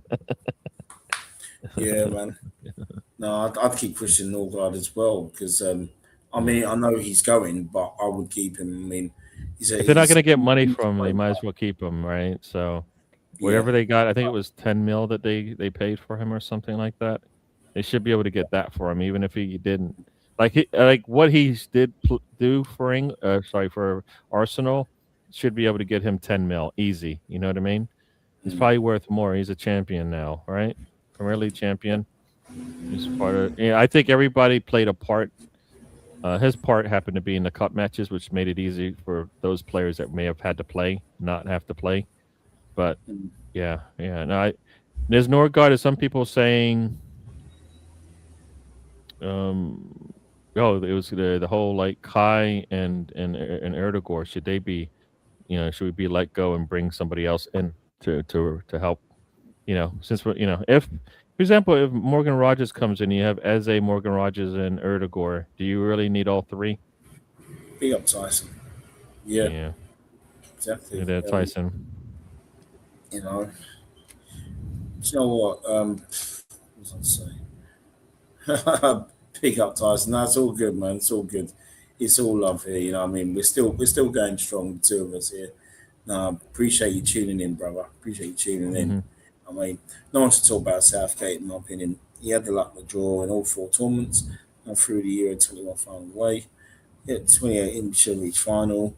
2022, France's stubbornness let France back in. Yeah, sure did. Yeah, you gotta play. You gotta. You don't know if this is the game where that gets you to the trophy. So yeah, yeah. Yeah, 100%. Mm, So yeah, no, I want to talk about Martin Odegaard during this World Cup. It's mm, what it is, right? I'm gonna take my Arsenal hat off. I think me and you, okay, we are of the same ilk in terms of if there's a player who's performing for the Arsenal, we will praise that player. We're the same with the manager if the manager's doing the job. If the manager isn't doing certain things, he isn't doing, we'll have our say on it. It's the same with players. Same with players. Martin Odegaard, as you know, though, I'm not his biggest fan, but I always want him to do well in the shirt, and I can care less what he does for Norway. But I just find, you know, we go back discussing, don't we? Like 20, it's like 22, 23 came alive that season. 23, 24. Those seasons he was immense, absolutely immense. With his forward play, everything about him. Yes, he's had injuries, season gone, but you've got a lot of Arsenal fans, or quite a few Arsenal fans, um, who are just trying and trying and trying to make this guy better than he is. Even some saying over the last couple of years ago, oh, he's of that Bergkamp ilk. I'm like, no, no, no, no, no, no, no. You're nowhere near that guy. And the thing is as well is, yeah, he's had some assists this World Cup, but I haven't seen him really drive Norway forward. Not like a, not like say, let's say like a Jude Bellingham, the way he plays in the 10, and or he can play in the 8 as well, and the way he drives England forward, even the way he drives Real Madrid forward. You know, what is your take on Martin Odegaard this World Cup? Has he had an outstanding World Cup? Because I know Norway got to the quarters, but from an individual point of view, I only see he's done small things, but he hasn't been wow way. What's your take on that? yeah. He hasn't stood out the way you would want him to, but as you said, one, he's probably still coming back a little bit from his injury, so I don't think he's fully back yet. But he has. I mean, if you look at him out there, if we got that Odegaard playing in an Arsenal shirt, I think we would have been happy, right? I don't think we got that Odegaard that we're seeing right now, and it's not that I know the competition's bigger, but I think if we got that Odegaard, he looked like he's having a lot more fun out there. That's kind of what we want to see as well. So yeah, no, I think he's actually like, is it where it could be? No, no. I mean, I think when you've got if Erdegaard is who we thought he was, and you've got Holland sitting in front of him, that combination should be working a little bit better, right? I Yeah, mean that I mean they always I think Erdegaard's try I he needs to get further up the pitch. I understand like everything you read says, you know what, he plays better out further back in the back of the midfield kind of thing. He can see things there and control things there. But guess what? He got to help his team score more goals, more than secure like things at the back. You know what I mean? And make things a little bit sound there. I think he needs to push up and like help out his attackers a little bit more. Like when he was like right now, the only thing that can change anything for me is if he's pressing like he was before he got his injury up top, right? Because he adds that means he's further up the pitch, and his pressing was really good for us, and made things a lot easier for everybody behind him, right? It was great, right? You see a lot of turnovers that in a deep in the attacking side, and we're able to get goals from it and stuff like that back, but. He wasn't bringing that, and then he's further back, so he's not really supporting us in the attack. So I kind of felt like he's getting into it. If Arsenal can, I mean, I don't want him to sell. I want him to get back to his form. That's the thing. I think that's the thing. There is maybe we've seen it, all right. So either he's got it and he's going to get back to it, and they should let him get there. Like Saka, they're not starting Saka because they feel he's going to get there, right? Erdegaard, if he needs the same treatment and they can get him back to the form, they just can't start every game, then they should do that. Because there's a good player in there, and we've seen it. and we need that to go forward. If not, then you take him. Like right now, he's probably going to be. You probably get the most money you can for him. As you said, he just got to a quarterfinals, right? You Yeah. know, one of the reasons why the team is there. He's there. He's a reason there. They're there. But I think he had Sanderberg behind him, and that made things easier. Like for some reason with Arsenal, he doesn't like. He's got Rice there, and he still feels like he has to go back and support. I don't get it. Got Zubimendi, Rice, and Erdogan, and he still has to be behind them. That makes no sense to me. Come on, why is he? Sometimes you see he's coming from the back line, and you're like, you got Rice and Zubimendi on the pitch. What do you like? No, like, come on. Like it's almost like you can't miss the shot you don't take kind of thing. You can't miss making a mistake in the final third if you never get to the final third and take that risk, right? Kind of we're doing the chat in the WhatsApp, and it's like the difference between Eze and Erdogan is Eze will take that little risk, and if it plays off, you're laughing, right? Because it's a really great build up of play. Yeah. Erdogan on the other side will sometimes seem like he's okay having it walk the ball into the net, and it's like we need a little bit more danger, right? A little bit more risk taking in our attack, and I think he can do it because remember he used to be like he used to make those like him and I'm not gonna say and and that box to box midfielder I guess we're not allowed to talk about anymore, but that combination that those two had, right, made the midfield so much smoother, right? The ball would just flow through there. It was him and both of them working together. He doesn't have that anymore, but he's the player that could just do it all by himself anyway, so he should. I think I'm more disappointed in Erdogan because I feel like he's not giving us the that performance, that level that form that he can has it that I believe he has in him. So if you can't get it out of him, then maybe he has to go. If he doesn't have it in him, then maybe he has to go. But I feel like that it's there. There's a little bit. It's like remember there was a time when when's it like the question was when's the last time we had a free kick and it was like Erdogan against Norwich I think years ago, right? That was like the answer. Like where's that guy? Where's that guy that can take a free kick and put it on target, right? Because he can. That talent is there. Like why is that not? Why are we not seeing that now? What? You know what I mean? Like come on, like I want him to shoot because I feel like he's one of our best guys with the ball at his feet taking a shot. He won't take the shot, and then when he does take the shot, you're like, yes, do more of that, right? It's like so that's the thing. I think we just if you're not going to get everything out of a player, then you might want to let them go, and like everybody believes. I think everybody for Arsenal believes that we've gotten so much out of Saka, right? We've squeezed that blood out of the stone kind of thing. Erdogan, we haven't had a chance to even pick the stone up and even attempt to squeeze it because it's not there. So that's my disappointment in Erdogan because I think there's something there. I just don't. If we're not going to get it, then we might have to move on. And it might be more because of injuries and other things. I think you see it with Kane, right? When his game is not right up front, he'll float back more. Same thing with Erdogan. For some reason, I feel like he floats back more because he either doesn't have the confidence or he can't do it. So then he says, you know what, I'm going to do something to get something out of this game. And that's where boom, boom. Next thing you know, he's playing box to box midfielder, and you're like, no, I want you to be creative and attacking, right? So I kind of feel like, yeah. So that's kind of my thing on Erdogan. I think we're not getting what we want out of him. So something has to change. Either his football has to change, and there's a name change as far as like who gets that role and position, right? And it's not even a captaincy thing at all anymore. It's whether the football works. Yes. Right. Yeah.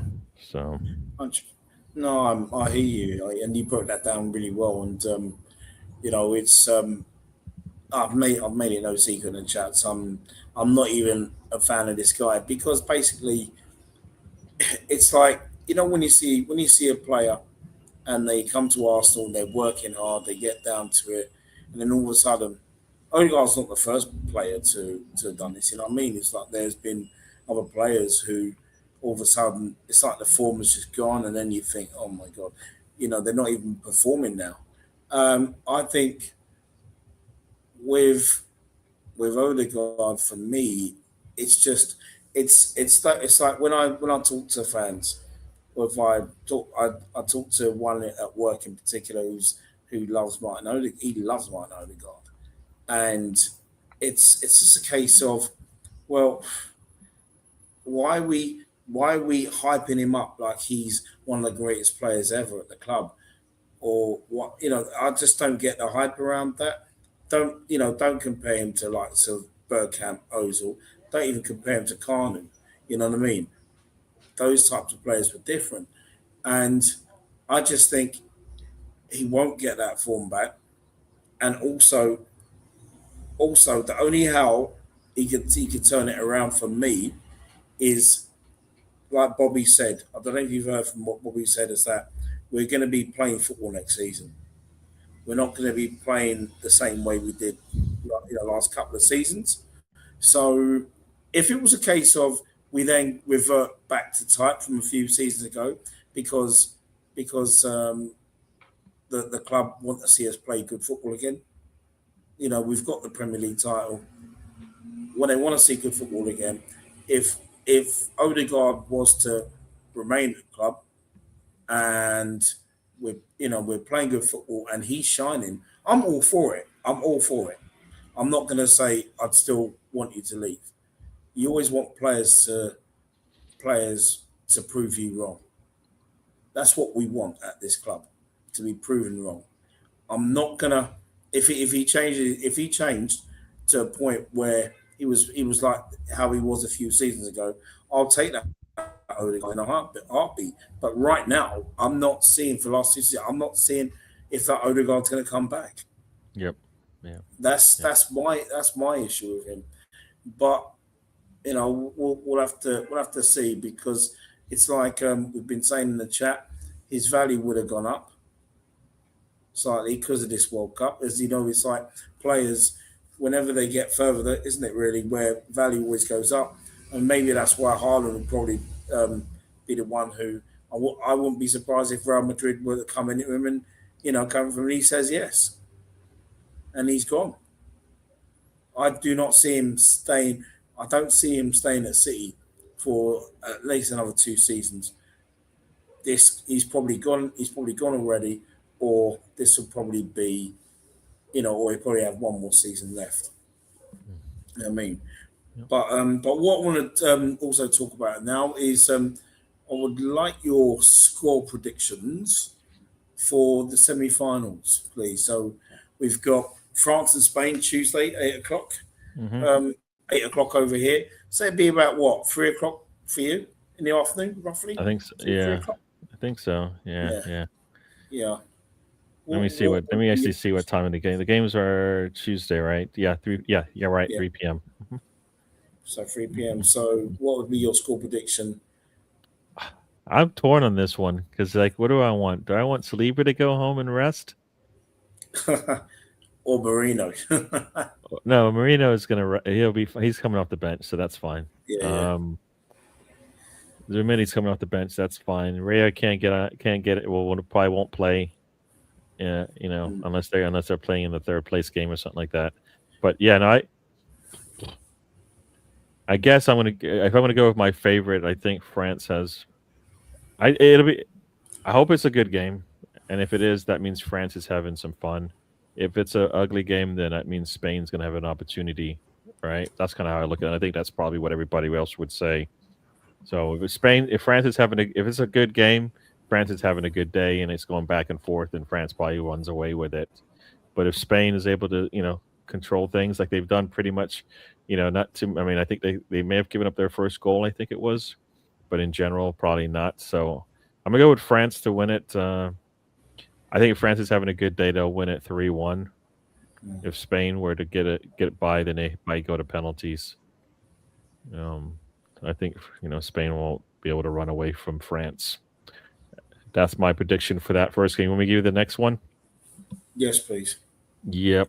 Yeah, I think, like I said, I think England's going to have to. They were going to be playing against like anywhere from 15 to like 100 people essentially on that pitch in terms of, and a football god probably as well if they're going to get by. That's what Kane, Bellingham come up and have a good performance, then I think England will have the chance. I don't know if we'll see it though. Messi is definitely an issue, and that right back situation for England. If there's no answers there, I think that would be a problem. Yeah. Seems they seem to be getting punished there. I'm not going to go. I'm going to go with who I want to win, not who I think will win, because I think all the odds are on Argentina to win, but I think England could squeeze out a 2-1 win there. And that's what I would like to see. It's a stretch, I think, because of everything else that's going on. But they have, if Bellingham, does the same thing he's done. If Saka either starts or comes on, then that will be an answer, right, to the question who helped get England across the line. That's a nice thing that they have that I don't think any team has that kind of the difference from the starter to the backup in terms of the quality that they're going to see, and that might make the difference, right? That might make the difference there. So unless Noni goes out there and does something we haven't seen before, once again we keep asking for that, right? Can he put a shot on target and get it past the goalkeeper, right? And then next thing you know, then they have to, then they're going to lay off of him a little bit, and maybe he'll make passes, and the passes will be the Harry Kane streaking through there or Bellingham streaking through there. And then you're like, well, we don't need Saka because Noni's doing it. So, yeah. So that's kind of how I have it. I guess part of it's with my head says France and my heart says England. So Okay. making it into the final. I mean, I would like if France goes out, then that means Saliba gets to rest, and if he's going to have surgery, then so be it. And then Arsenal will know what they're going to do as far as do they need to bring in another center back talent or defensive back line talent to help them out in the beginning months.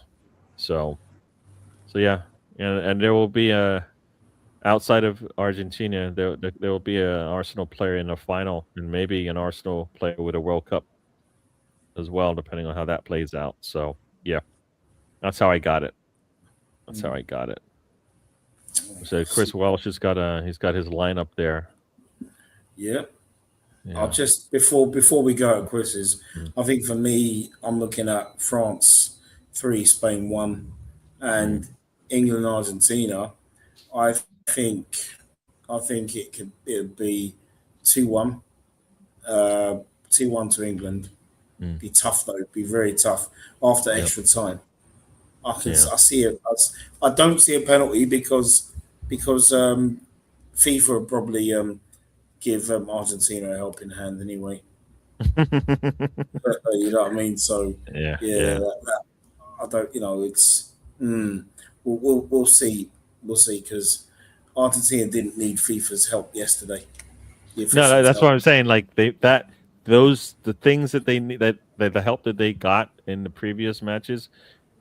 Now it's just on pure football, and they have the answers on the football in regards to do they have the answers to get it done, just playing football, not getting help. So I think they do have that. So yeah, and Messi's, like I said, and you heard it from Alvarez, right?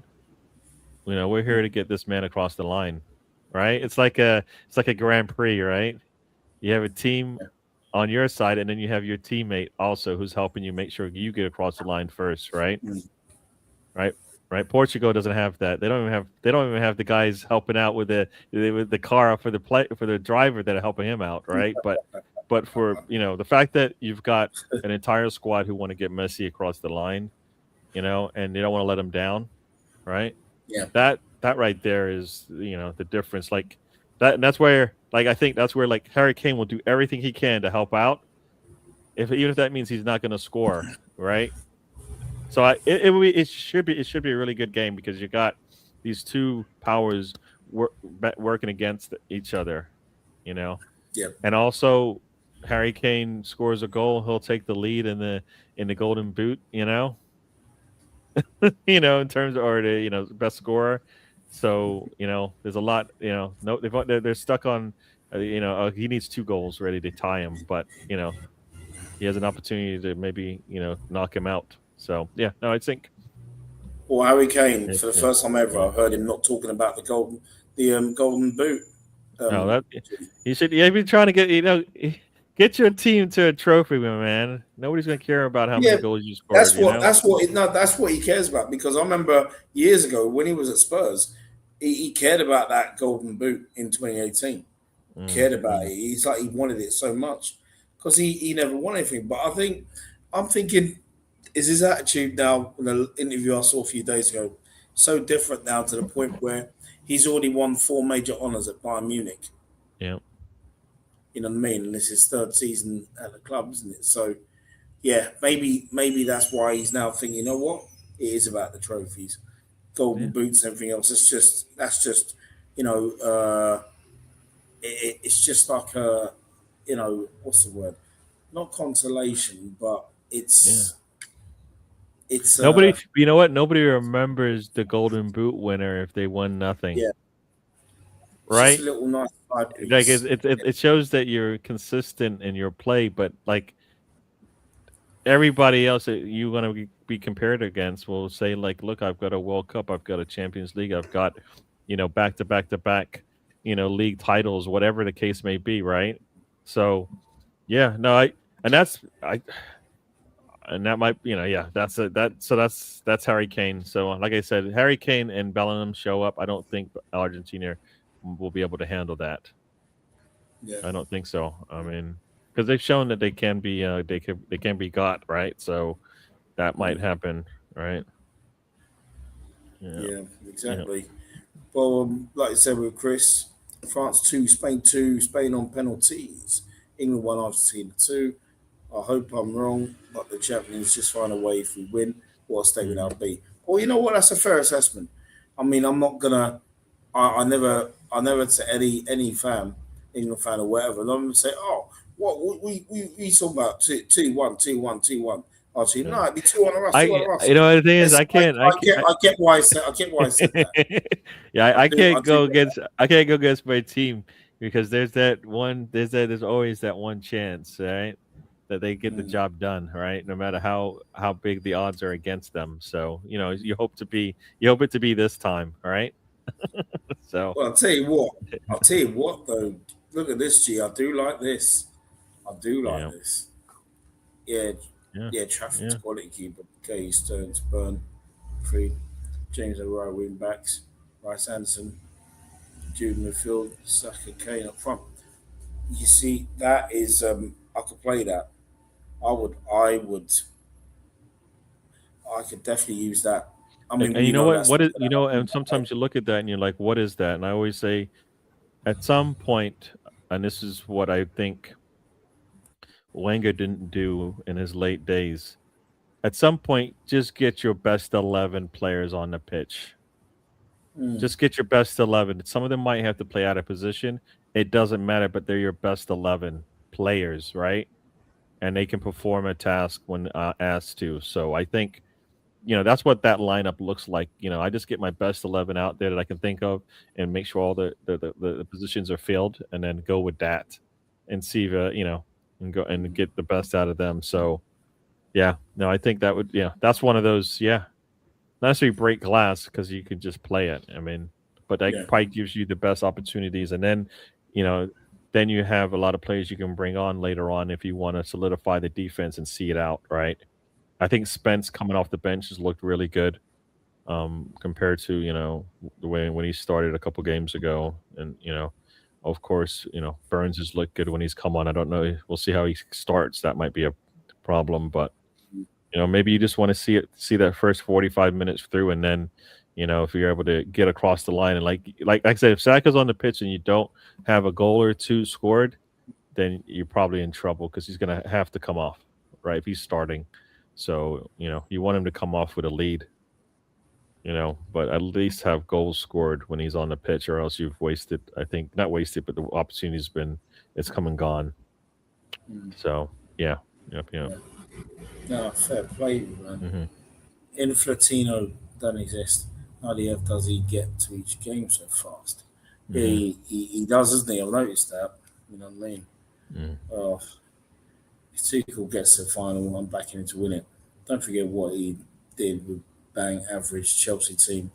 Yeah, it's true that Champions League final. Yeah, you know what I mean. That was a team that Lampard left, and he turns them into European champions. Crazy. Yeah. Well, that you know what that is? That is getting the best. That's why I say like some managers will get the best out of the players that they got. Like Arteta wins an FA Cup out of the players that he had, right? You got the best out of Yeah. them. But then you see what he wants, and you're like, oh boy, like he's not getting the same. He's not getting the same level of performance out of the players that he has now compared to when he won that FA Cup. In the regards of, the talent level was way down, but he got the best out of the team because he said, you know what, I'll get all these players in a good position to win, and then Yeah. we'll figure it out after that. As opposed to this is the way I want to play, and guess what? The way I want to play, I don't have the players, then it doesn't work, and I don't want to adjust. You know what I mean? That's his. At some point you have to adjust to what you got.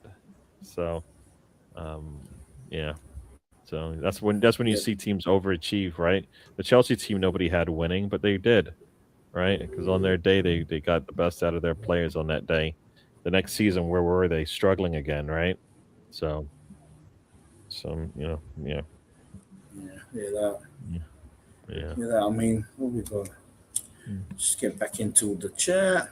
Mm-hmm. Yeah. Johnny Infantino. There's been a photo of him and Donald Trump going around, and it's a bit. Ooh. If you all have seen it, you'll know what I'm on about. Mm-mm. Saka is not winning anymore. His legs gone. He's inside forward. Yeah, and you probably heard us talk about it, Chris, over the last few months. Where I look at him as a future number 10, and I think he'll do very well there.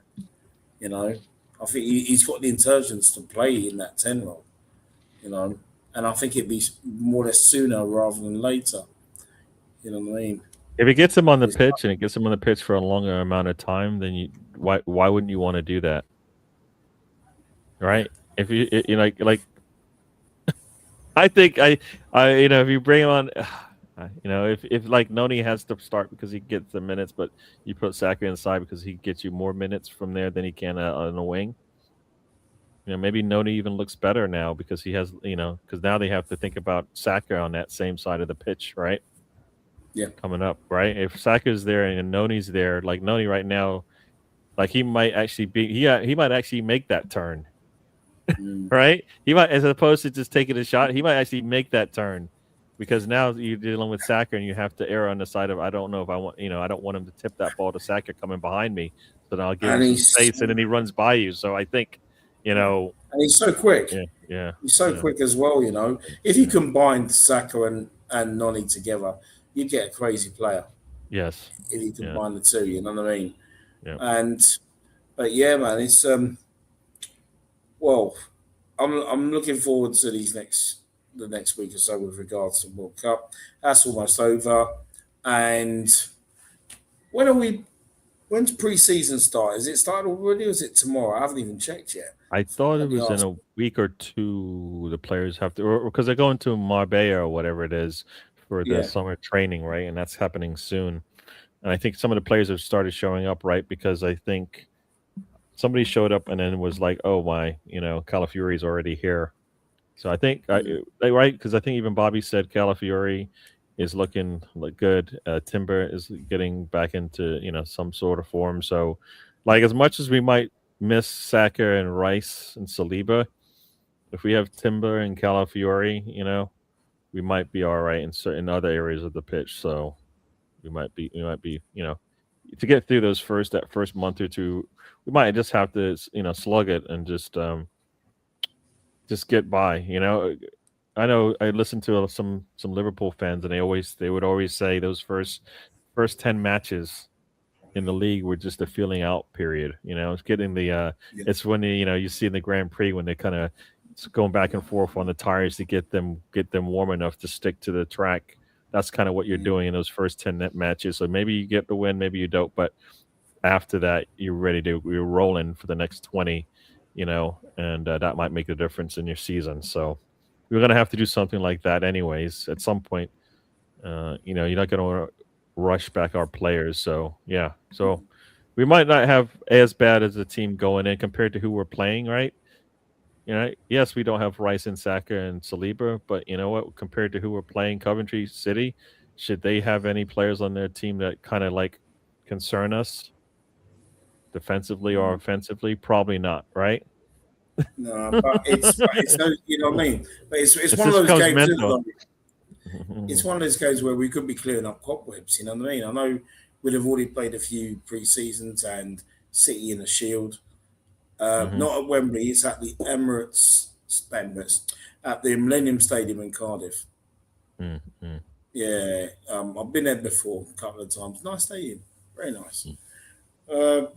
But yeah, it's for me. It could even be about clearing cobwebs because you know we may go there thinking, the home game thinking, oh yeah, as champions 5-0, but I'm We expecting a don't need very to do tough game. 5-0 today. You don't need to do 5-0 in the first 10 games.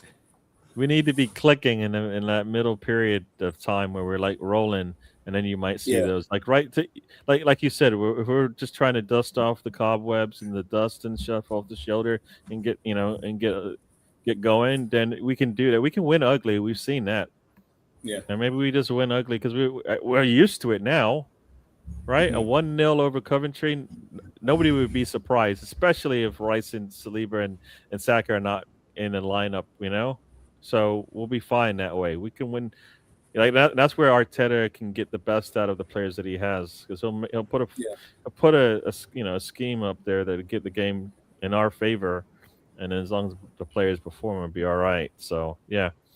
I don't mind winning ugly if we're like if it's building towards like making sure we get the squad together later on when we start going into the Champions League matches and stuff like that. So yeah. that's what you have to do. And I think if we bring in those players early, nice, right?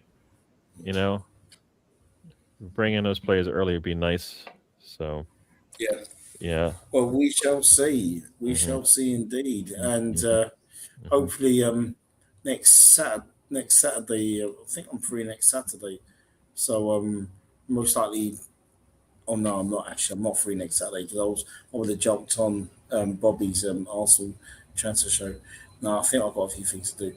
But yeah. But listen, Gary, thank you so much for coming on. It's been a great 2 hours. It's been some good. It's been nice talking about World Cup. Yeah, we did a little bit of Arsenal, but it's nice talking about Arsenal as champions, Yep. Yeah. still as champions, and then obviously Yeah. we've got to do all We over got next we got season. whatever. What is it? We still got like 290 days or whatever the number is. So But this is it, yeah. Until it's so mathematically, done if we cannot win the league. So, yeah. yeah. And But even then, you know what? And even then, it sounds like the statutes of limitations say we can talk about it for at least 5 years before it becomes yeah, that you used to be champions. No, no, no, no. So you yeah, know what? I still talk about the other championship wins that I've seen, the other five, because for me they were just as impressive. But I think for us it was about getting over the line for this one, first one, 22 years. Whereas the other titles that we've enjoyed, we also enjoyed consistently great attacking football. yes, yeah, yeah, You know what I mean? So we enjoyed that, and then we had this. You're watching a game one of them years ago, and it's like you knew you were going to win, no matter who you're playing against. You knew we were going to win. yeah. There were times where we would play Man United at home, or even away at Old Trafford where we drew a few games. And there's me thinking, yeah, we can win this. Old Trafford, I mean, you know what I mean? It was that, or you could sense that we were going to win it. I mean, for example, 2001 2002 season, when we just won the FA Cup, and then we had Man United at Old Trafford when Will Talk scored the only goal. That game, that day, I was not bragging, but I said, confidence in the way we're playing, we're going to win this game and we're going to be champions. That's how confident I felt. I want us to feel that way this season coming Yeah, in yeah, games. I'm not saying show arrogance, be arrogant. I'm not saying that at all. Yeah. But Well, that's what you you saw, and that's what you saw. At least for me, that's what you saw in the way that Arteta, set up the way that we play in the league. I think he feels he can depend on that. But the yeah, cup matches are totally different style of football that he has to have a mentality that we have to have coming in. So he has to learn that part of it, right? Because we can work on a 38 game season, right? You can always you don't have to win everything. If you win more than you lose there, then you're fine, right? And that's what he was able to do. And as long as I think working for or not working, but depending on said player to come back, can't do that anymore. Assume they're not coming back and work it out with what you got, or bring in somebody else, right? Because I think last season, if we were I think we depended on, Erdogan coming back from his injury, Saka coming back from his injury, and not having to depend on Noni, not having to depend on a Norgard, when in reality, guess what? Assume the worst sometimes and make sure you have that answered, right? So then you'd be better off. If Arteta looks at those cup matches and we don't see a different style of football in those games, those are the games where Max Dowman definitely was all by himself, right? He was the only one out there. Remember, I forget which cup it was against, some team from a lower division, and he's out there by himself going, "I got nobody else to help me here. I can break this team down, but if I'm passing, it was Mansfield. Yeah, Gary, it was Mansfield away. Yeah, yeah, and he looked like he had no help there. He could only do so much, right? I mean, if one minute, some manager would probably say, "Max, just put the ball in the net, all right?" Because you know what, if you don't have to help, sometimes the manager will just tell you, right? This isn't the lineup I would like you to play with, but guess what? If you see it, just go ahead and take it. You know what? Make sure you come back, right? Because that's going to be the second part of it. But you know what? You might have to just do it yourself, and that's when the KDBs, right, are putting the ball in the net, and you're like, what's going on here? It's because at some point, guess what? I'm going to have to do it, And I think that's what you got. That's what Max showed in that game. Yes, it was a lower division team, but I think he showed that he can put pressure on Newcastle, right? That Newcastle match when he came in, he put pressure on them, right? Every game he's come in and played, he's shown a little bit of something that you're like, yes, let's tap into that and get more out of it. So, yeah, sometimes we have that player, but Arteta's his handcuffs and his ropes tight, right? He keeps his blinders on, his reins are pulled back. Sometimes you gotta let some of these same thing with Nweri, Come on. Yeah. Nweri when I miss those days, his first touch was a shot. I know Arteta was probably cringing when he would come on because he knew he was gonna take a shot before he did anything defensively. But I think we have some of the answers. We just need to sometimes you just might you might have the genie in the bottle. You just need to open it and let it and see. Yeah. So yeah, that's kind of my thinking there. So I think, I assume Max will improve, and if Nweri is staying, then we need to tap into that as well in terms of what we can get out of them attacking wise. Worry about their defense later, right? Usually attacking comes first in these young kids, anyways. Defensive responsibilities usually pick up later on, right? Because you should tap into what you can get out of them now, and then work on the other things, right? So. No, it'd be good to see what we do, but yeah, would be. And I can't believe we have been talking for 2 hours, and I know. Looking forward to next season, club. Anyway, but yeah, man. Listen, everyone in the chat, this has been so good. Thank you for everyone in the chat, and big up the Views Raid as well, all of you, and just please like, share, subscribe to all those that Rosie put in the comments as well. Got some very good channels here. Also, please subscribe to my guy here, GWTT. Please subscribe to G, and help his channel grow as well. Because if there's one channel that deserves to grow, it's his channel. And the content on there, it's so good, it's so funny, and it's on point with all the topics. You know what I mean? It's not just Arsenal fans. Our fans come on there as well. So Yeah. please subscribe to it and subscribe to me. Yes, Please yes, subscribe to me everybody. as Thank you, well. everybody. Yeah, Brenny's he's just starting here, but let's yeah, yeah. Almost third of August is my first anniversary. I'll most likely probably do a long anniversary party. I'll probably just be on stream for ages. Look at me, I'm talking. I don't even know what day it falls on. I'm guessing it falls on a Monday. So I don't even know what shift am I working. Monday. Oh yeah, it could be. I could do something in the afternoon, evening. So yeah, that'd be good. But listen, thank you so much, Yeah, feast as always, and yeah. we are out of here. Take care, everyone. All right, Thank thank you. you, everyone. Yep. Take care. All the best. Mhm.